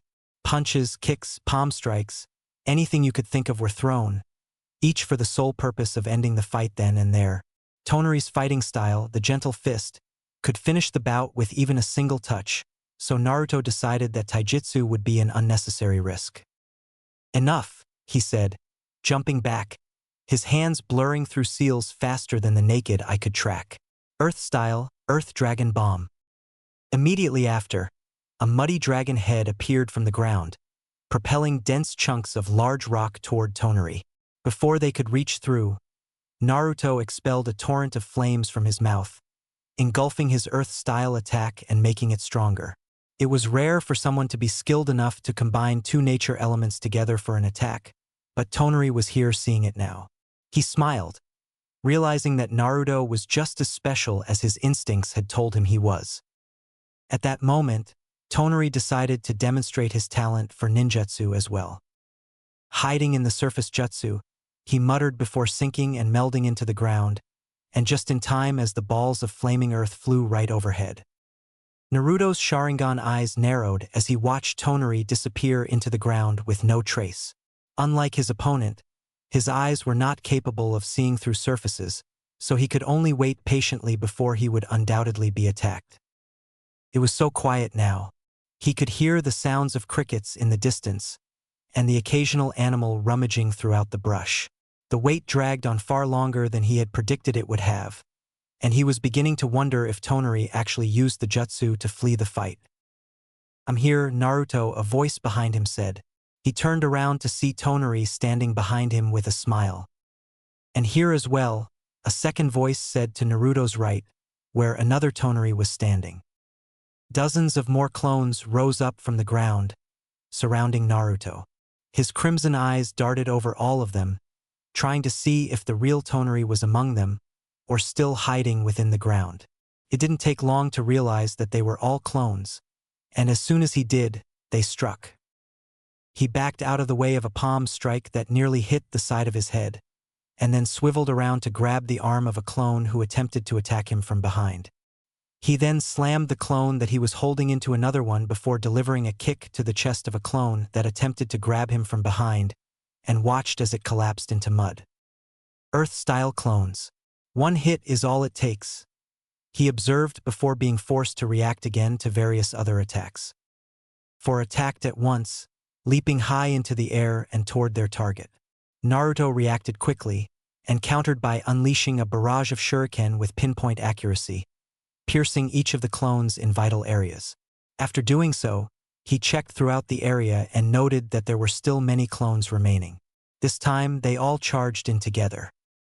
Even amidst the sea of clones, he appeared untouchable, evading attacks with grace and ease, while also dishing out damage to any that attempted to get through his guard. It was a beautiful display to anyone who might be watching, involving a perfect demonstration of taijutsu, made even more impressive by the Sharingan. Now with a kunai in his right hand, he decapitated a Tonari clone before throwing the very same kunai into the chest of a clone that attempted to move on him from behind. The clone was hit head-on and staggered back, knocking into several others. Naruto then made a seal with his right hand, and a paper bomb wrapped around the handle of the kunai he had just thrown began to sizzle ominously. Continuing to fight, he ignored the explosion he felt behind him, one that destroyed many of the clones in the process. Deciding taijutsu was wasting physical stamina, he leaped away from the clones before engulfing them all in flames with another fire-style jutsu. The smoke from his jutsu faded, revealing that there were now no more clones remaining in the area. All in all, the battle had taken a little over 3 minutes, and Naruto once again found himself in a position of waiting. Deciding that waiting for Tonari to strike first again was a miserable idea, he slammed his hands onto the ground and decided to use his most powerful Earth-style jutsu, one that would surely bring his opponent back into the light of day. Earth-style, Swamp of the Underworld. The area before him was quickly converted into a massive, chakra-adhesive swamp that could be used to trap people inside. This was a jutsu his father had taught him, and it felt good actually being able to use it in battle. If his opponent was more comfortable hiding underground, then he'd allow him to stay there. Yes, he was aware that it was very ironic. Eventually, once his jutsu was complete, he could see that Tonari had been trapped, as planned, with only his head sticking out of the swamp. Naruto channeled chakra into his feet and walked through the swamp and crouched in front of his new prisoner, placing a kunai against his neck. Yield. Despite his circumstances, Tonari's smile remained, "Very well, Naruto. I yield." As soon as he said it, the swamp disappeared, releasing Tonari and allowing him to regain his freedom of movement. He seemed grateful, but Naruto remained on guard, not knowing if his new teammate would accept that the fight was over. Some would concede a battle only so they could perform a sneak attack. Suddenly, Naruto felt another chakra slowly approaching them, and it was clear Tonari did as well, as they both turned to face the new presence. It was an elderly man seemingly with one arm, walking with a cane. He had shaggy black hair, a bandaged right eye, as well as an X-shaped scar on his chin. "It seems that the two of you failed to defeat your opponent," he said, his voice lacking any real emotion. Tonari smiled. "Naruto is powerful, Danzo-sensei. That's why you made it 2 against 1, right?" His response seemed to please Danzo a little. At least even in defeat, Tonari still remained perceptive and intelligent, both of which were valuable traits for shinobi to have. Furthermore, the fight had really been a one-on-one bout anyway, considering the fact that Hana had been taken out so early. "Yeah." Another voice spoke up, revealing Hana walking out from the trees holding her head in pain. "I definitely have a concussion after that." Danzo turned to face her. "Girl, you must train your resistance to Jinjutsu. Your display was pitiful. You are weak as you are now." Hana looked toward the ground and nodded in shame. This was one of the negatives of being on a team with Naruto and Tonari. They were way stronger than genin were supposed to be, and it was difficult for her to keep up. Everyone in her clan had referred to her as a prodigy for years, but now she knew what true prodigies were, and she was certainly not on their level. She was about to apologize for her poor display, but was cut off by Naruto. "Danzo-sensei, I find the way you treat your subordinates to be repulsive, Naruto bluntly stated, standing with his arms crossed and his eyes closed. His words didn't appear to affect Danzo in the slightest, who remained utterly stoic. Your feelings are irrelevant to me, boy, nor do I care for your opinions regarding my methods, he responded calmly. Regardless of what you think of me, you will follow orders and develop how I see fit. I am not here to be your friend. Naruto shrugged. Very well, sensei. A month ago was the final exam, where everyone who passed became genin and were assigned to teams. Naruto, Tonari, and Hana were put on Team 1, making them by far the youngest team in the class. Izumi had been paired with Tenma and a girl named Shinko on Team 2, and they were apparently thriving with successful mission after successful mission. Team 1, on the other hand, hadn't done any missions yet, and were merely doing survival exercises in which they were brought to their limits. Danzo said that it was the best way to make them real shinobi, and noted that the missions genin frequently did were pathetic anyway. Leave all of you, Danzo ordered. We will convene here again tomorrow at dawn. They didn't need to be told twice. Big brother, Sasuke yelled as Naruto walked through the sliding doors. Hello, Sasuke, Naruto responded, ruffling his kid brother's hair after placing his backpack on the floor and removing his sandals. Sasuke smiled with glee. It's Mito's birthday today, he announced with extended arms, as if Naruto wasn't already aware. Naruto's thoughts became clouded. I know, Sasuke. This had always been a stressful day for him. He had to do his best to make his sister's birthdays enjoyable for her, all the while mourning the deaths of his parents. It was a heavy burden to bear, but in his eyes, it was his responsibility as Mito's brother to make this day special, despite his feelings. What are we going to do for her? Sasuke asked, trying to sound serious, as if he were an adult.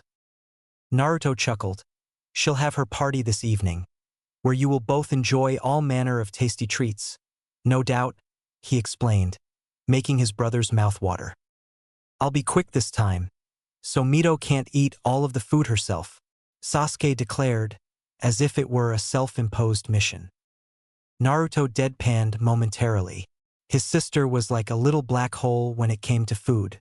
She could, quite literally, eat all the food at the party if Mikoto-sama didn't stop her. Then, she would weep comically as she watched people eat the food that she viewed as hers.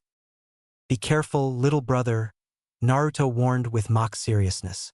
Mito has been known to bite people that threaten to take her food. Sasuke nodded in understanding with a severe look. I know. One time she bit my ear and wouldn't let go. Naruto sighed, believing Sasuke completely.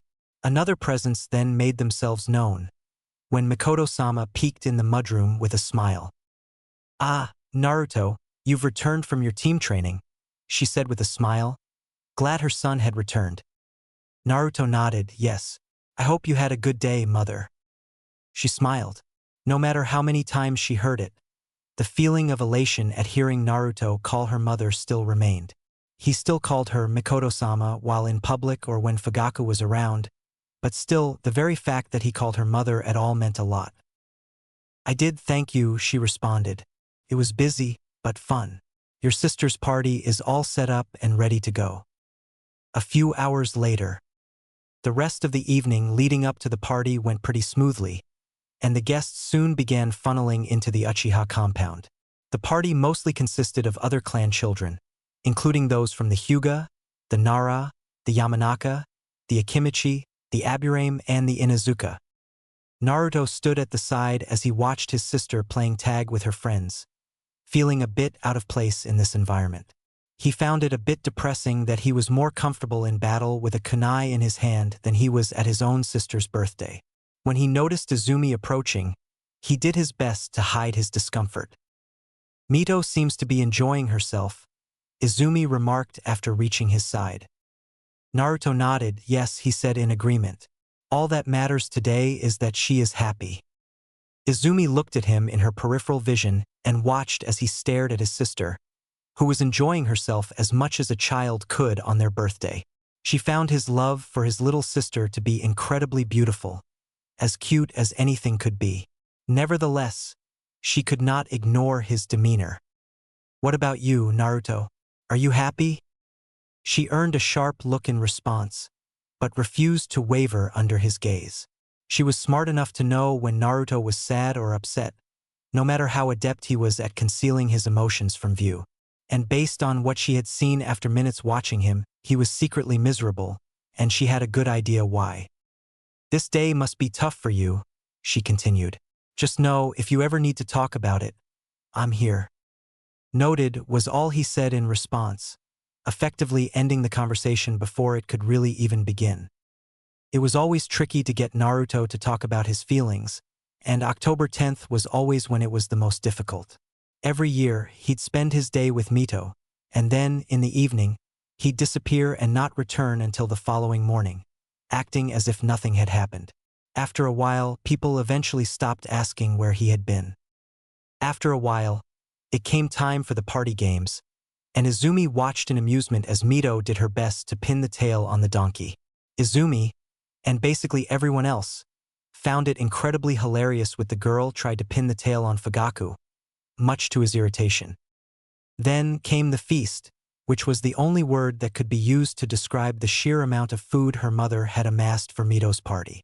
Any type of meal a person could imagine was there, especially dessert, which included cake, cupcakes, muffins, pastry, and much more. Finally came the main event of the evening, the gift-giving ceremony. Mito sat in a chair, receiving various presents from guests and family alike. Mikoto, in particular, gave her a toy set and Izumi gave her some rubber kunai knives. The funniest gift was from Sasuke, who gave her a lifetime supply of free hugs coupon, clearly Mikoto's idea, much to everyone's amusement. Eventually, it became Naruto's turn. He hid his gift behind his back as he approached his little sister's seated position. Quite honestly, he was a bit excited to present this gift to his sister, since it was an item that had been very close to his heart for some time. His mother's hair clip. "Years ago, Mother," Naruto said as he watched his mom working in the kitchen.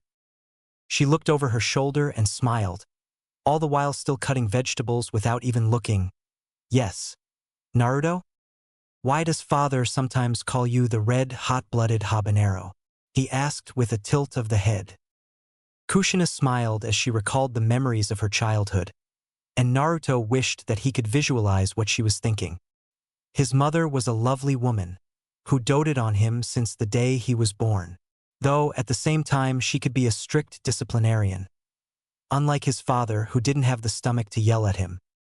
"Well, it's a long story, Naruto," she explained, "but in short, it's because I used to beat up the bullies at the academy. After a while, they started to fear me and began calling me the red hot-blooded habanero, due to my red hair and my fiery temper." Naruto blinked twice. Now that was something he could believe. His mother was not the victim type, and definitely didn't need protecting or saving like some damsel in a fantasy story. "Why did they bully you?" His question only seemed to make his mother smile even more. She then stopped what she was doing and kneeled down on the floor to get to eye level with him. Then, she grabbed his hand and placed it on her hair. Naruto noted that it was very soft, but was still confused. "They bullied me because of my red hair, Naruto," she explained, "and because I was a foreigner." Naruto's eyes widened slightly. "They picked on you for that?" he asked, not believing that people could be so cruel. "But your hair is so pretty."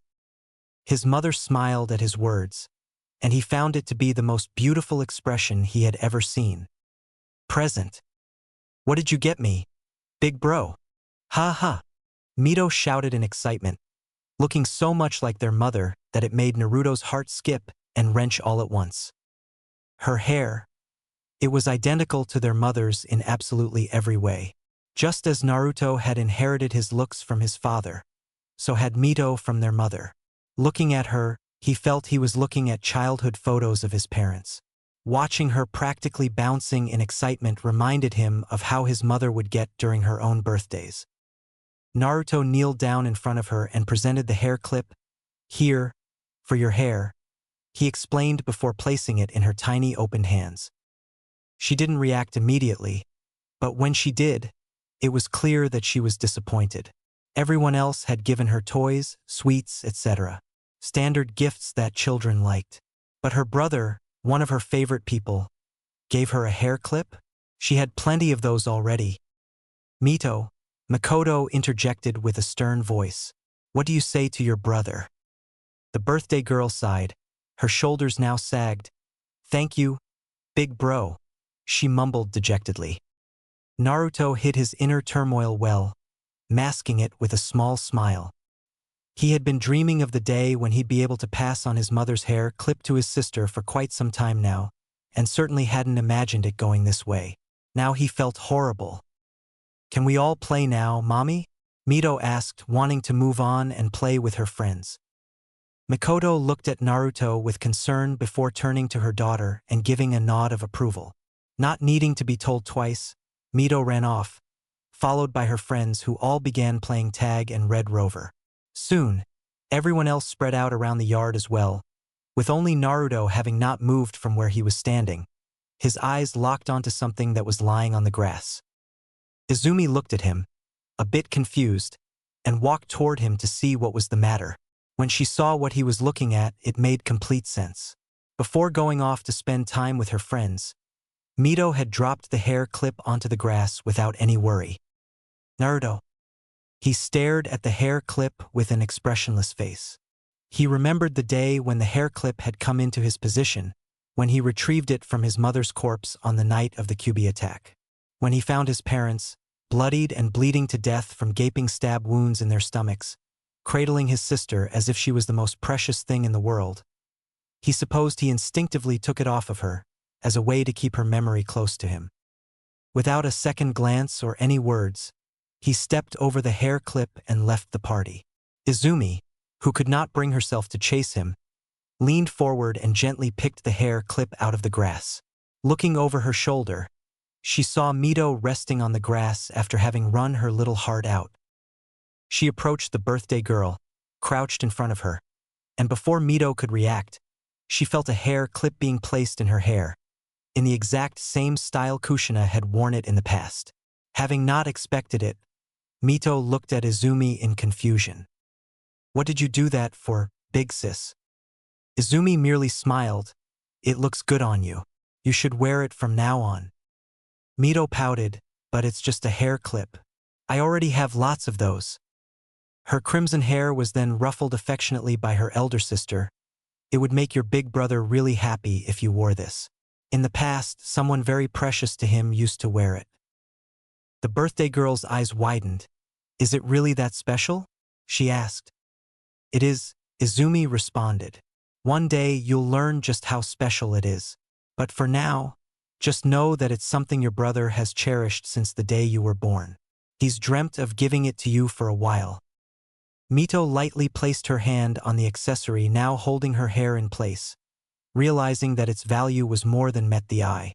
She smiled, realizing that her brother must have put a lot of thought into giving this to her. I'll never stop wearing it, she declared, making her sister smile. Izumi just wished that Naruto could have been here to hear that.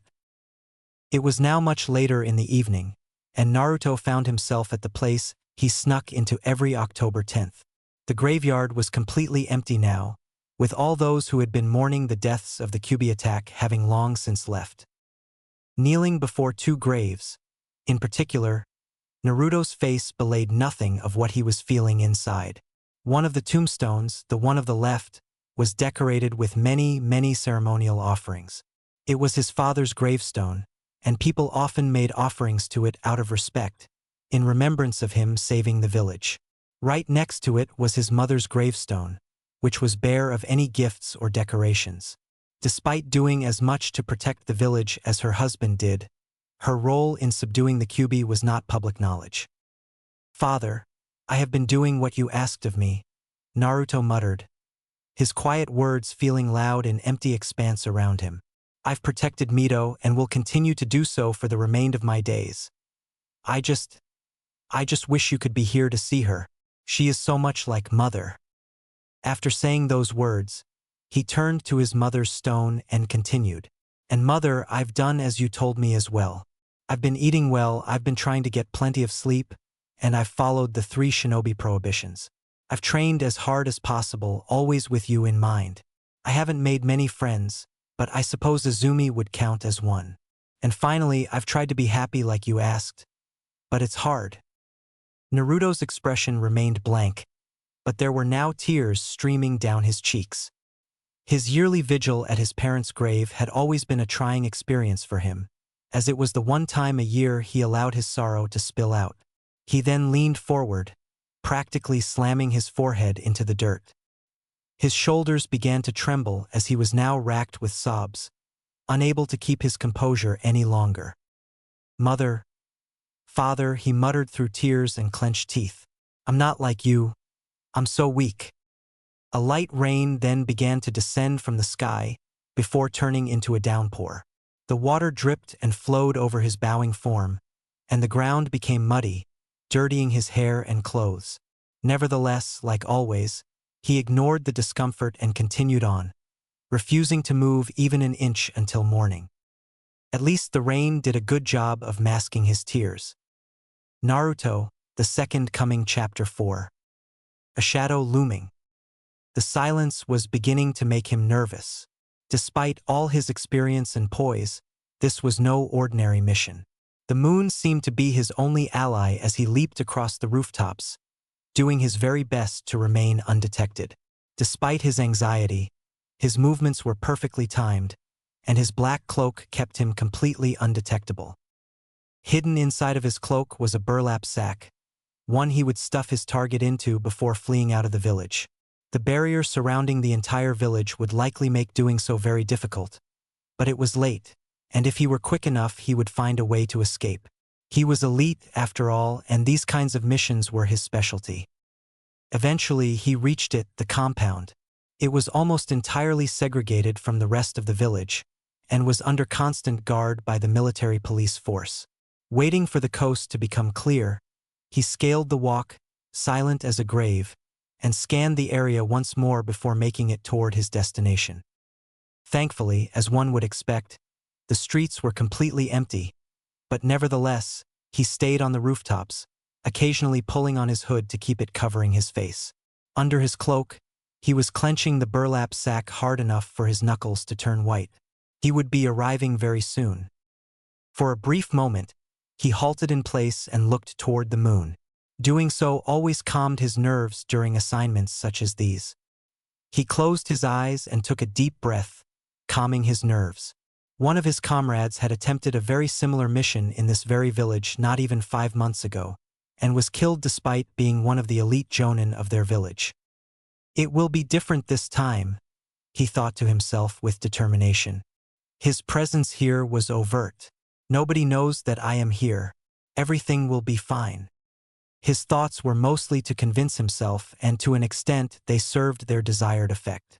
Leaping through the air once more, he made it to a manor house located at the center of the compound. It was by far and away the largest building in the area, excluding of course the military police headquarters.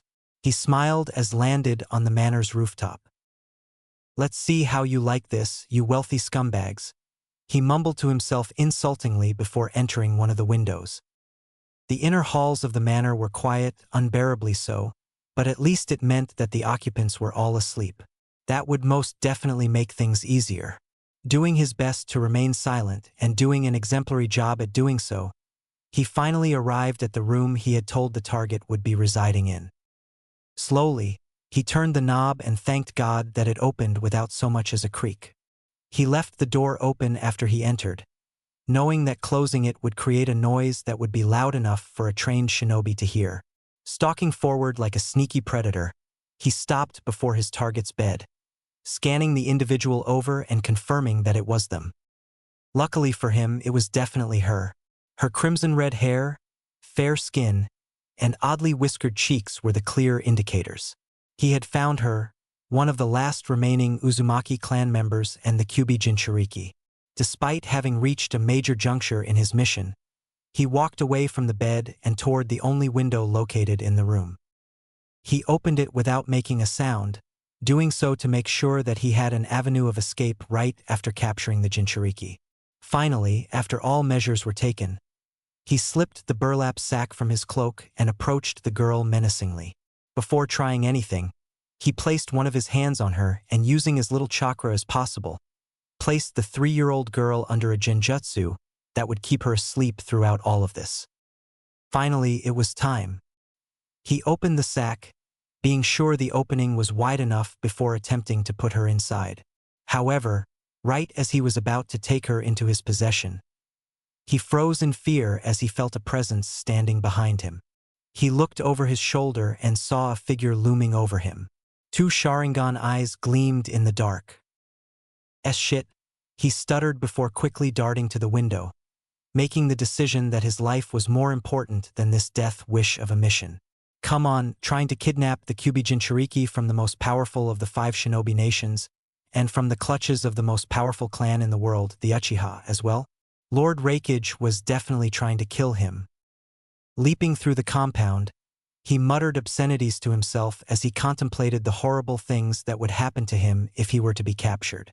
He had heard the rumors about Konoha's torture and interrogation force, and knew that if he were taken into custody, vital information would be released. He knew about that man, Ibiki Marino, who was rumored to be able to get a person talking just by speaking to them, and there was also the Yamanaka who could literally peer into his memories. Suddenly, he was forced to shift through the air to avoid several shuriken that would have surely killed him had he not done so. He looked over to see that the very same Sharingan figure was in hot pursuit, having followed him during his escape. Damn it.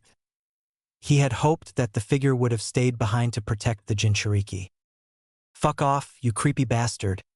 He mumbled to himself before going through a string of hand seals. Lightning style. False darkness. A spear of pure lighting was expelled from the man's mouth, blowing back and revealing his face and unintentionally revealing his affiliation. His skin was brown, his head was shaved. However, most notably, there was a Kumogakure headband adoring his head. The jutsu was dodged though, much to his dismay, and the figure came speeding toward him faster than most could blink. As an infiltrator, he was not a combat-oriented shinobi, since his chakra pools needed to be small enough for him to more easily suppress and hide his presence. Due to this fact, he decided that fleeing was a much better strategy than actually fighting a fucking Uchiha. However, the figure suddenly appeared in front of him in a burst in speed, forcing him to halt his escape. So, it seemed that a fight would be inevitable, huh? Still a shinobi and not at all a coward, he drew a kunai from his holster and attacked the Sharingan bearer.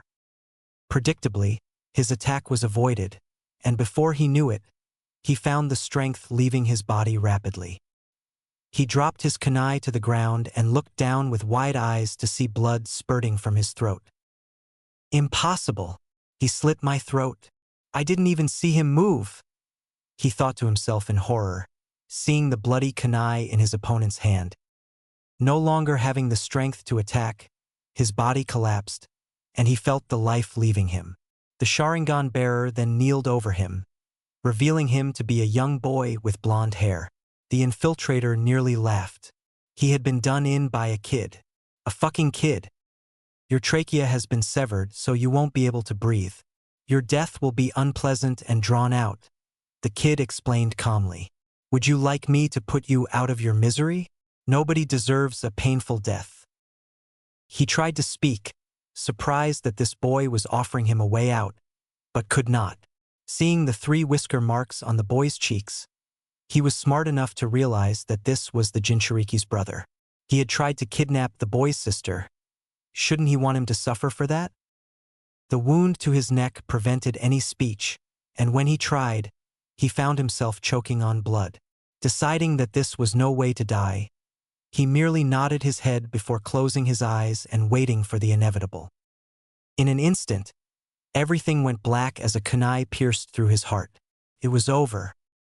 This is just like the Hyuga incident, Danzo remarked, as he and the 2 other members of the Elder Council sat before the Hokage. Only this time it was the Kyuubi they were after.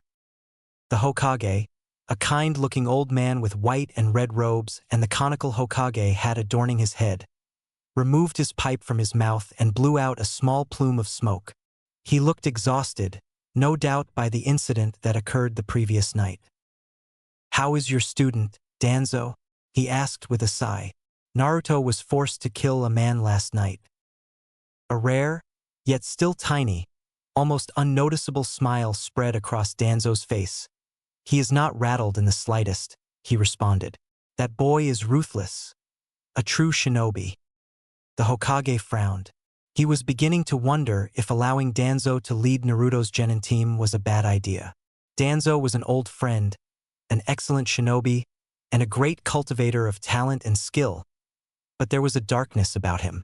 Would Minato approve of his son learning from such a man? He often found himself asking that question. Back to the issue at hand, another of the elders responded.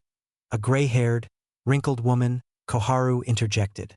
"This is not the first time Kumogakure has attempted this. Decades ago, they tried to capture the previous Jinchuriki, Kushina Uzumaki.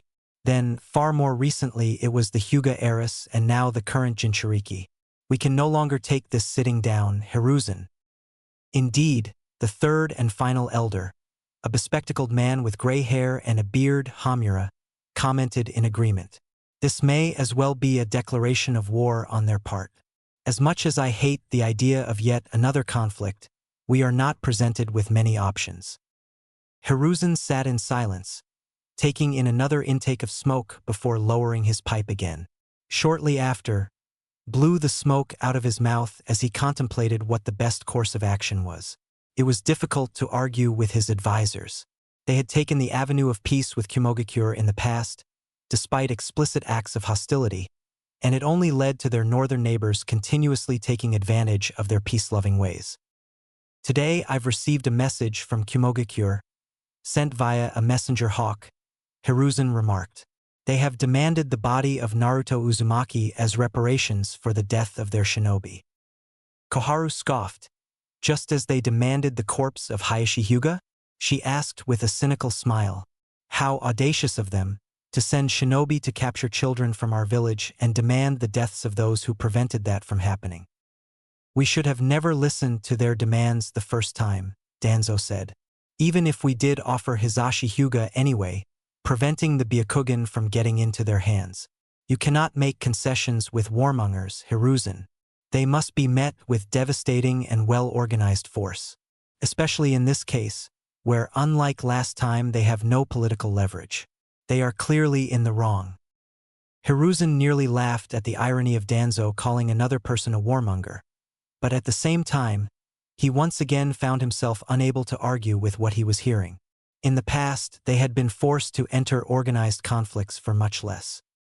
"Danzo beginning organizing our forces," he stated, earning a nod from his second in command. "Any and all active duty shinobi must be recruited. No doubt, once we refuse Kumo's request, we'll be forced to prepare for war." Danzo stood from his seated position. "You are making the right decision, Hiruzen," he commented before exiting the room, his cane tapping on the ground with every step, followed by Hamura and Koharu soon after. Once alone, the Hokage was left to stew over the now growing conflict. It was times like there where he wished that Minato had never died. Were he still around, Kumo, or any village for that matter, wouldn't be foolish enough to act aggressively toward Konoha. He was that feared by his enemies. He thought back on his two mentors and wondered what they would advise him to do. Tobirama-sensei would without a doubt agree that war was a bitter necessity in this case. But when it came to Lord Hashirama, Hiruzen had no idea what he would propose. Perhaps the most peace-loving man of his time, Hashirama Senju would do anything to keep his village out of war. But at the same time, he'd show no mercy to anyone who attempted to harm his home. He'd probably go to Kumo on his own to beat them into submission. And he was definitely strong enough to do that.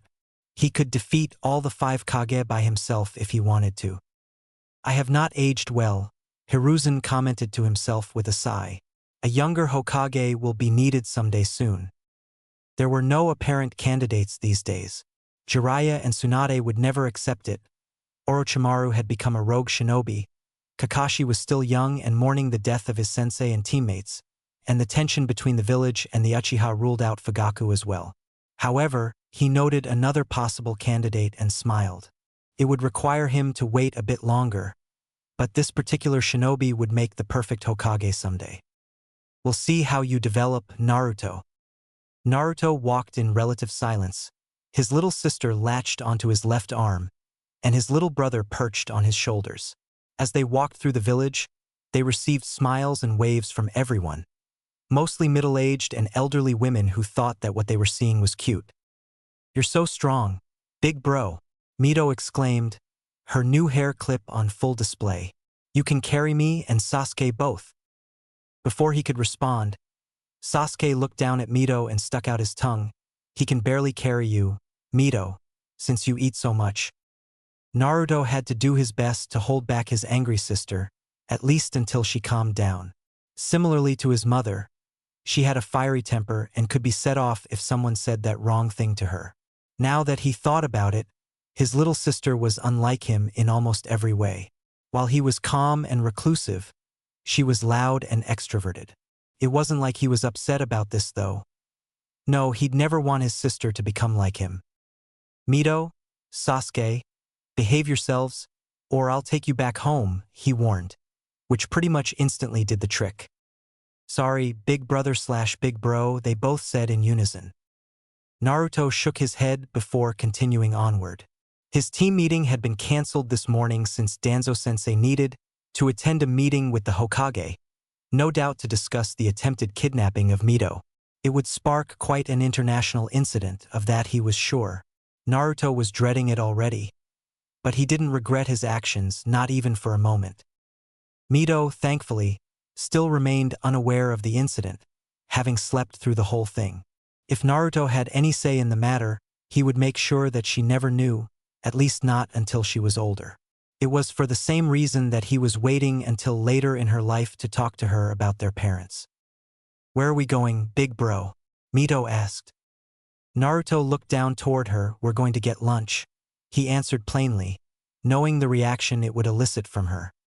She trembled with absolute joy.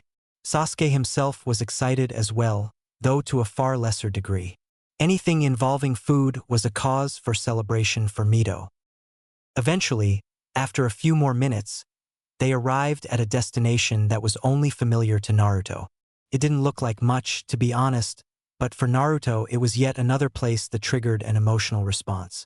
As usual, he hid emotions with expertise and entered the small stand known as Ichiraku Ramen. "Ramen? Is it good?" Mito asked after being placed on one of the stools. Naruto sighed, knowing his mother would kill him all the way from the afterlife if she found out he waited this long to take his sister to Ichiraku. He nodded. "Yes, I came here often when I was your age." Hearing voices outside, the owner of the establishment stepped out. He was a middle-aged man with graying black hair and squinted eyes. He wore the clothing of a ramen chef, and when he saw Naruto he looked as if he had seen a ghost. "And Naruto?" he asked in surprise before smiling. "It's been so long, my boy." Nodding in respect, Naruto responded, "It has been a while, Mr. Tucci. How is business?" Sasuke and Mito watched in confusion as their big brother had a bit of a conversation with the ramen shop owner. Mito was beginning to get impatient waiting for her food, made worse by the fantastic smells that were permeating from the kitchen at the back. "And who are these little ones? Have you brought me new customers, Naruto?" Tucci asked, looking at Mito and Sasuke with a knowing smile. It was very obvious who Mito was. "They are my siblings," Naruto explained simply before turning them. "Mito, Sasuke, say hello." "Hello, sir/old man," they both said at the same time, with Mito's being predictably a bit less than respectful. Tucci didn't seem to mind, though. He laughed uproariously. "She is just like Kushina," he said before turning around. "I'll have meals for you three in a matter of minutes." As they waited for their food, Mito looked up toward Naruto with a tilt of the head. "Who's Kushina? Big bro?" she asked. "Is she cool?" Naruto looked at her from the corner of his eye and was a bit emotionally overwhelmed for a few moments. But as usual, he hid it very well. "She was very cool, Mito. I'll tell you all about her when you are a bit older." Mito childishly shrugged her shoulders, her short attention span allowing her to quickly shift her focus to other things. It made Naruto wonder, was keeping their parents a secret from her a bad decision? Part of it was that talking about them had become incredibly painful. and he was too much of a coward to explain to his little sister that her real parents were dead. Would she resent him for withholding this information someday? Maybe. They were soon served their food, and Mito's little purple eyes widened at the bounty displayed before her. Even Naruto couldn't help but find the miso ramen to be incredibly appetizing, and when he took a bite, it certainly took him back a ways. "I've heard you're a chip off the old block, Naruto," Tucci commented while cleaning his cooking equipment. Naruto swallowed his food before blinking. "How so?" he asked. Tucci laughed. "Come now, my boy. No matter how humble you are, you can't ignore the fact that you're as talented as can be. Everyone talks about the unmatched prodigy Naruto Uzumaki. You're a source of pride for normal people like myself." If Naruto were a lesser person, he might have blushed, but he wasn't, so he settled for nodding respectfully and giving his thanks. Tucci was right. Naruto was a very humble person, never underestimating his opponents and never really acknowledging the idea that he was some once-in-a-lifetime genius. Mito turned towards Sasuke and whispered, "Is Big Bro really that awesome?" Sasuke nodded. He said with noddles in his mouth. "Nobody can beat Big Brother. I bet he could even defeat Father if he wanted to." While that was definitely untrue at the moment, it wouldn't be all that long before Naruto was on the level of people like Fugaku. His Sharingan was maturing nicely, and every day he found his skill increasing drastically. Izumi was the same way. Naruto had little doubt that she would soon unlock her visual prowess and begin tapping into her insane potential. Even without the Sharingan, out of all his peers, Izumi was the one he respected the most, and it wasn't due to bias either. "Whoa," Mito said in awe, looking at her brother in a new light. She had always loved him, but now she learned that he was some kind of super shinobi badass. "Your cooking is excellent as always, Mr. Tucci," Naruto complimented after taking a quick break from his food. He looked to his left to see his sister staring at him with wide eyes. She just as quickly, however, realized she had been caught looking, and focused her attention back to her ramen, practically devouring the entire bowl in a matter of seconds. Tucci's squinted eyes widened slightly. "Dear God," was all he said, making Naruto shake his head in amusement. "You will become used to it," he explained before going back to his food. "Though I imagine she'll need another bowl. Right, Mito?" The little redhead bobbed her head up and down. "Another bowl. Another bowl." Today was a good day. Izumi focused her chakra into her chest before expelling it in the form of a massive ball of flames. Upon unleashing the jutsu, she hunched over, clearly exhausted. The best way for a shinobi to train their chakra reserves was to continuously push themselves to the brink. It was like lifting weights, putting stress on your muscles so they would heal and become stronger. "That's the 10th fireball." A calm voice spoke up next to her. "You should rest for now." She was practically panting now, and looked to see that Naruto was still seated at her side in a relaxed position. He was a great person to train with, never allowing her to do anything less than her best. They had sparred a bit for a few hours, nothing significant, just light work really, and now they decided to address her greatest weakness. Her chakra, like all Uchiha, was incredibly strong, but her reserves were rather small. She could perform high-level jutsu with ease, but didn't relish prolonged battles, which was why she favored Jinjutsu. There will be a war soon, Naruto," she said in between intakes of breath. "I'll need to be ready." After doing so, she ran through the familiar string of hand seals and another fireball was expelled from her mouth. For a moment, she felt fine, but her eyes soon widened when she felt her entire body sapped entirely of stamina. Her legs gave way from under her and she fell forward. Surprisingly, rather than hitting the ground, she felt her body land atop what felt like someone's back. Naruto had moved in the blink of an eye to catch her, and she was incredibly grateful. He then took hold of her legs and stood up, carrying her in the piggyback position. She was exhausted that she didn't even speak, being more content to rest her head on his right shoulder as he carried her out of the training ground. "This is unlike you, Izumi," Naruto commented as he carried her. "Normally, you are well aware of your limits." Gathering any energy she had remaining, she spoke, Yes, but now I am trying to break through my limits. To do so, I have to take risks. There was silence for a few moments, and Izumi felt content in it. Perched atop her best friend's back, her eyes swiveled around the beautiful wilderness scenery. She had always loved the forest, which was why she never cared for using the village's designated training grounds, preferring to find a good old natural clearing in the woods. Just be careful, Izumi. Naruto spoke up again, surprising her. He looked as if he was about to say something else, but he closed his mouth and continued walking.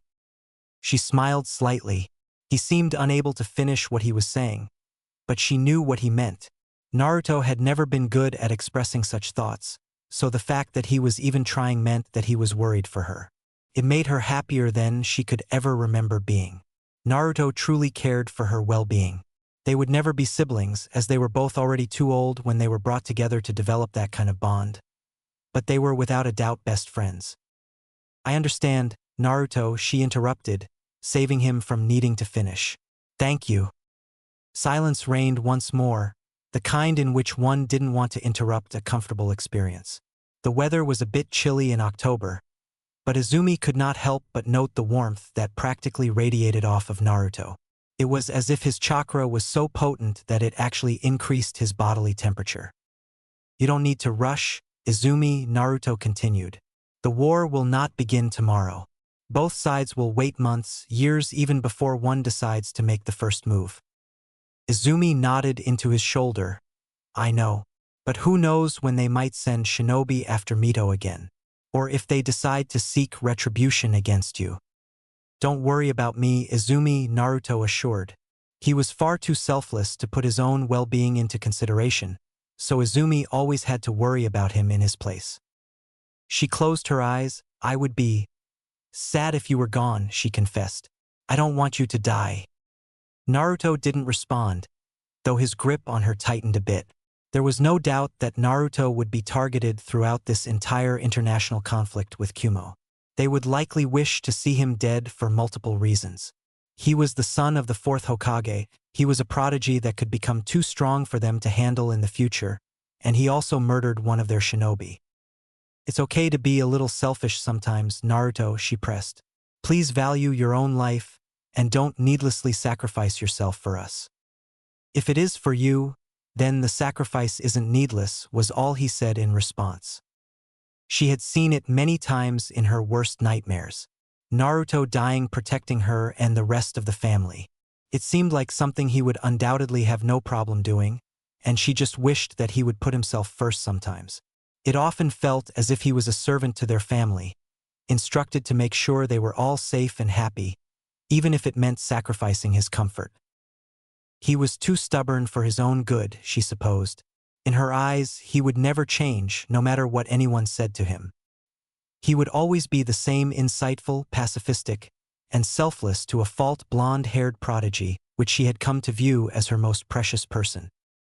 And she supposed that was okay so long as she made sure he didn't do anything stupid. Like dying. Damn it! The hulking brown-skinned man growled before slamming one of his massive hands into his desk, crushing it with brute force. Being over 6'5" tall and over 220 pounds in weight, the Raikage was an incredibly intimidating specimen. He had blonde, combed-back hair and a small mustache and goatee. As for his attire, he wore a white haori with no shirt, as well as a golden belt around his waist and golden vambraces on his wrists. Well, that didn't work out as planned. Another brown-skinned man with a mop of white hair that covered a portion of his face. He spoke with an almost lazy casualness. The Raikage glared at him. No shit, we've failed for the third time. And now, we have to worry about some new up-and-coming Konoha brat who killed one of my shinobi.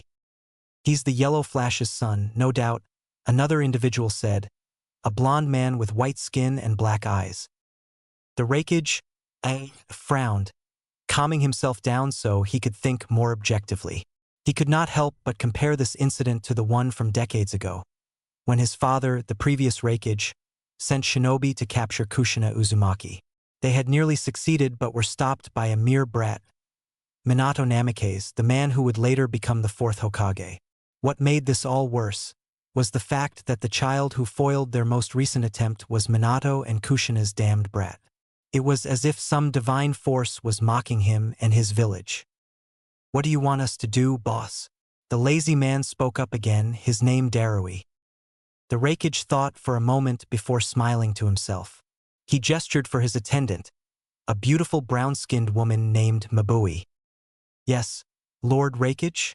she asked dutifully. "Fetch Yujito," was all he said, causing everyone's eyes to widen in surprise. Mabui quickly composed herself and nodded, before quickly making her way out of the office to do as ordered. Darui, usually lazy, calm and collected, was now looking at his Raikage as if the man had grown a second head. "Are you sure that's a good idea, boss?" he asked. "Yujito is young and unstable, and she still can't fully control the bijou inside of her." The Raikage smirked. "And she's as ruthless as anyone," he added. "Even without the full power of her beast, she's more than enough to kill that Uzumaki brat." She was in meditation. It was all she was allowed to do these days, as she was trapped in the village like some kind of rabid animal. It was pretty lame if she was honest, but there really wasn't anything she could do about it. The last thing she wanted was to be on the receiving end of Lord Raikage's legendary fury. Suddenly, a presence appeared behind her. "Yujito," the voice said. She turned over her shoulder to see Mabui. "Lord Raikage has a mission for you." Yujito grinned, her teeth sharpened, and her fingernails lengthened on instinct, making her look like a demonically possessed woman. Mabui merely felt the need to step back when she felt Yujito's untamed power beginning to seep into the air, weighing it down. "Who do I need to kill?" was all she asked. Mabui remained calm as she responded. "A young Konoha genin named Naruto Uzumaki." Yujito's sick grin widened, and she spoke ominously, "Perfect. Time to spill some blood." Naruto, The Second Coming Chapter 5. Tonari Gaiden. In the forests of Fire Country, a small infant cried into the night. It looked frail, even by the standards of most children straight out of the womb, with its pale skin making it appear near death. Its position in the grass of the forest was likely an uncomfortable one, which was probably the reason for its tears. Out of the blue, several men appeared before the crying infant, all of whom had the same pale, almost lavender-colored eyes. They each looked down at the crying baby as if it were some strange animal they had never seen before. At the front of this group was an individual of middle age with long brown hair and a stern face. His arms were crossed as he looked down at the weeping child. "I can only assume this is the child you were referring to?" the man asked, looking over his shoulder to one of the men behind him. The man in question nodded. "Yes, Lord Hayashi," he said.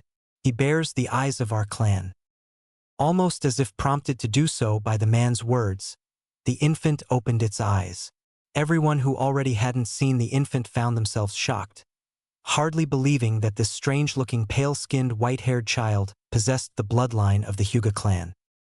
Who in the world could this be? One asked out loud, though the question was mostly rhetorical. One of the other men offered an explanation. "Perhaps he is a bastard?" he proposed. "Someone in our clan must have fornicated with an outsider, resulting in a pregnancy, and they then left the child to die in the woods out of shame for their actions." Hayashi was unconvinced, and yet, other than the child's eyes, it shares none of the other physical features commonly found within our clan. He countered before activating his Byakugan. This was when he truly became shocked. This infant had some of the most potent chakra he had ever seen in his entire life. As a man who had lived to know the third Hokage, all three of the legendary Sannin, as well as the Yellow Flash, to see someone that had this kind of chakra seemed like something out of a dream. This boy was no Hyuga, that was for sure. He was something far, far different. Regardless, he is an abandoned child who possesses our eyes, Hayashi continued. He will live among us. Otherwise, the secrets of our dojutsu would be revealed to the world. The others could only nod in agreement. Whether they liked it or not, they weren't presented with many other options. Age 4. His name was Tonari. He didn't remember anyone giving him such a name, and was told that it was actually assigned to him after it just so happened to be his first word. It must have been rare for a child's first word to subsequently become their name. How many children could boast that? Tonari had lived a strange life thus far, at least when he compared his circumstances to those of the other children in the clan. From his first memories, it was made abundantly clear to him that he was not an actual Hyuga, and that he was just a ward of the clan. He wasn't allowed to speak to members of the main family unless spoken to first, and even the members of the branch family had a higher position in the clan than he did. He was, after all, an outsider. Currently, he found himself scrubbing the floors of Lord Hayashi's private manor. These were his typical duties. He'd clean after the main family, run errands for them, etc. He was essentially a servant that wasn't paid. Nevertheless, he didn't complain, for he was simply grateful to have a home at all. As he worked diligently to make sure that the floor underneath him was spotless, he heard the sounds of footsteps moving toward him. Looking over his shoulder, he saw several members of the main family walking by and was quick to move out of their path. He bowed low, making sure not to show his face. Despite doing everything he was told he needed to do in their presence, it was clear that they still despised him. One even went as far as to kick the bucket of water he had been using to clean the floor, resulting in much of it getting on his clothes, drenching them. Even still, he didn't move or take any action against them, and stayed down until they finished walking by. "Well, that was a bit rude," Tonari remarked with a careless smile before getting up to retrieve more water. Age 5. Lord Hayashi had just been gifted his first child. It was something that was being discussed by many people throughout the clan. From what Tonari had heard, mostly from conversations he had not really been a part of, was that the child was a girl and that she was named Hinata. In his eyes, Hinata would just be another person he would be forced to serve for the remainder of his existence. He honestly hoped that she wouldn't be as cruel as some of the other members of the main family, since he had little doubt he'd be forced to deal with her a lot in the future. Nevertheless, the birth of Hinata had made Tonari incredibly happy. Ever since the news had broke that she was going to be born, Lord Hayashi had started acting differently. He was a much happier person, first off, to the point where he actually gave Tonari days off from his duties. It made him glad to see Lord Hayashi happy.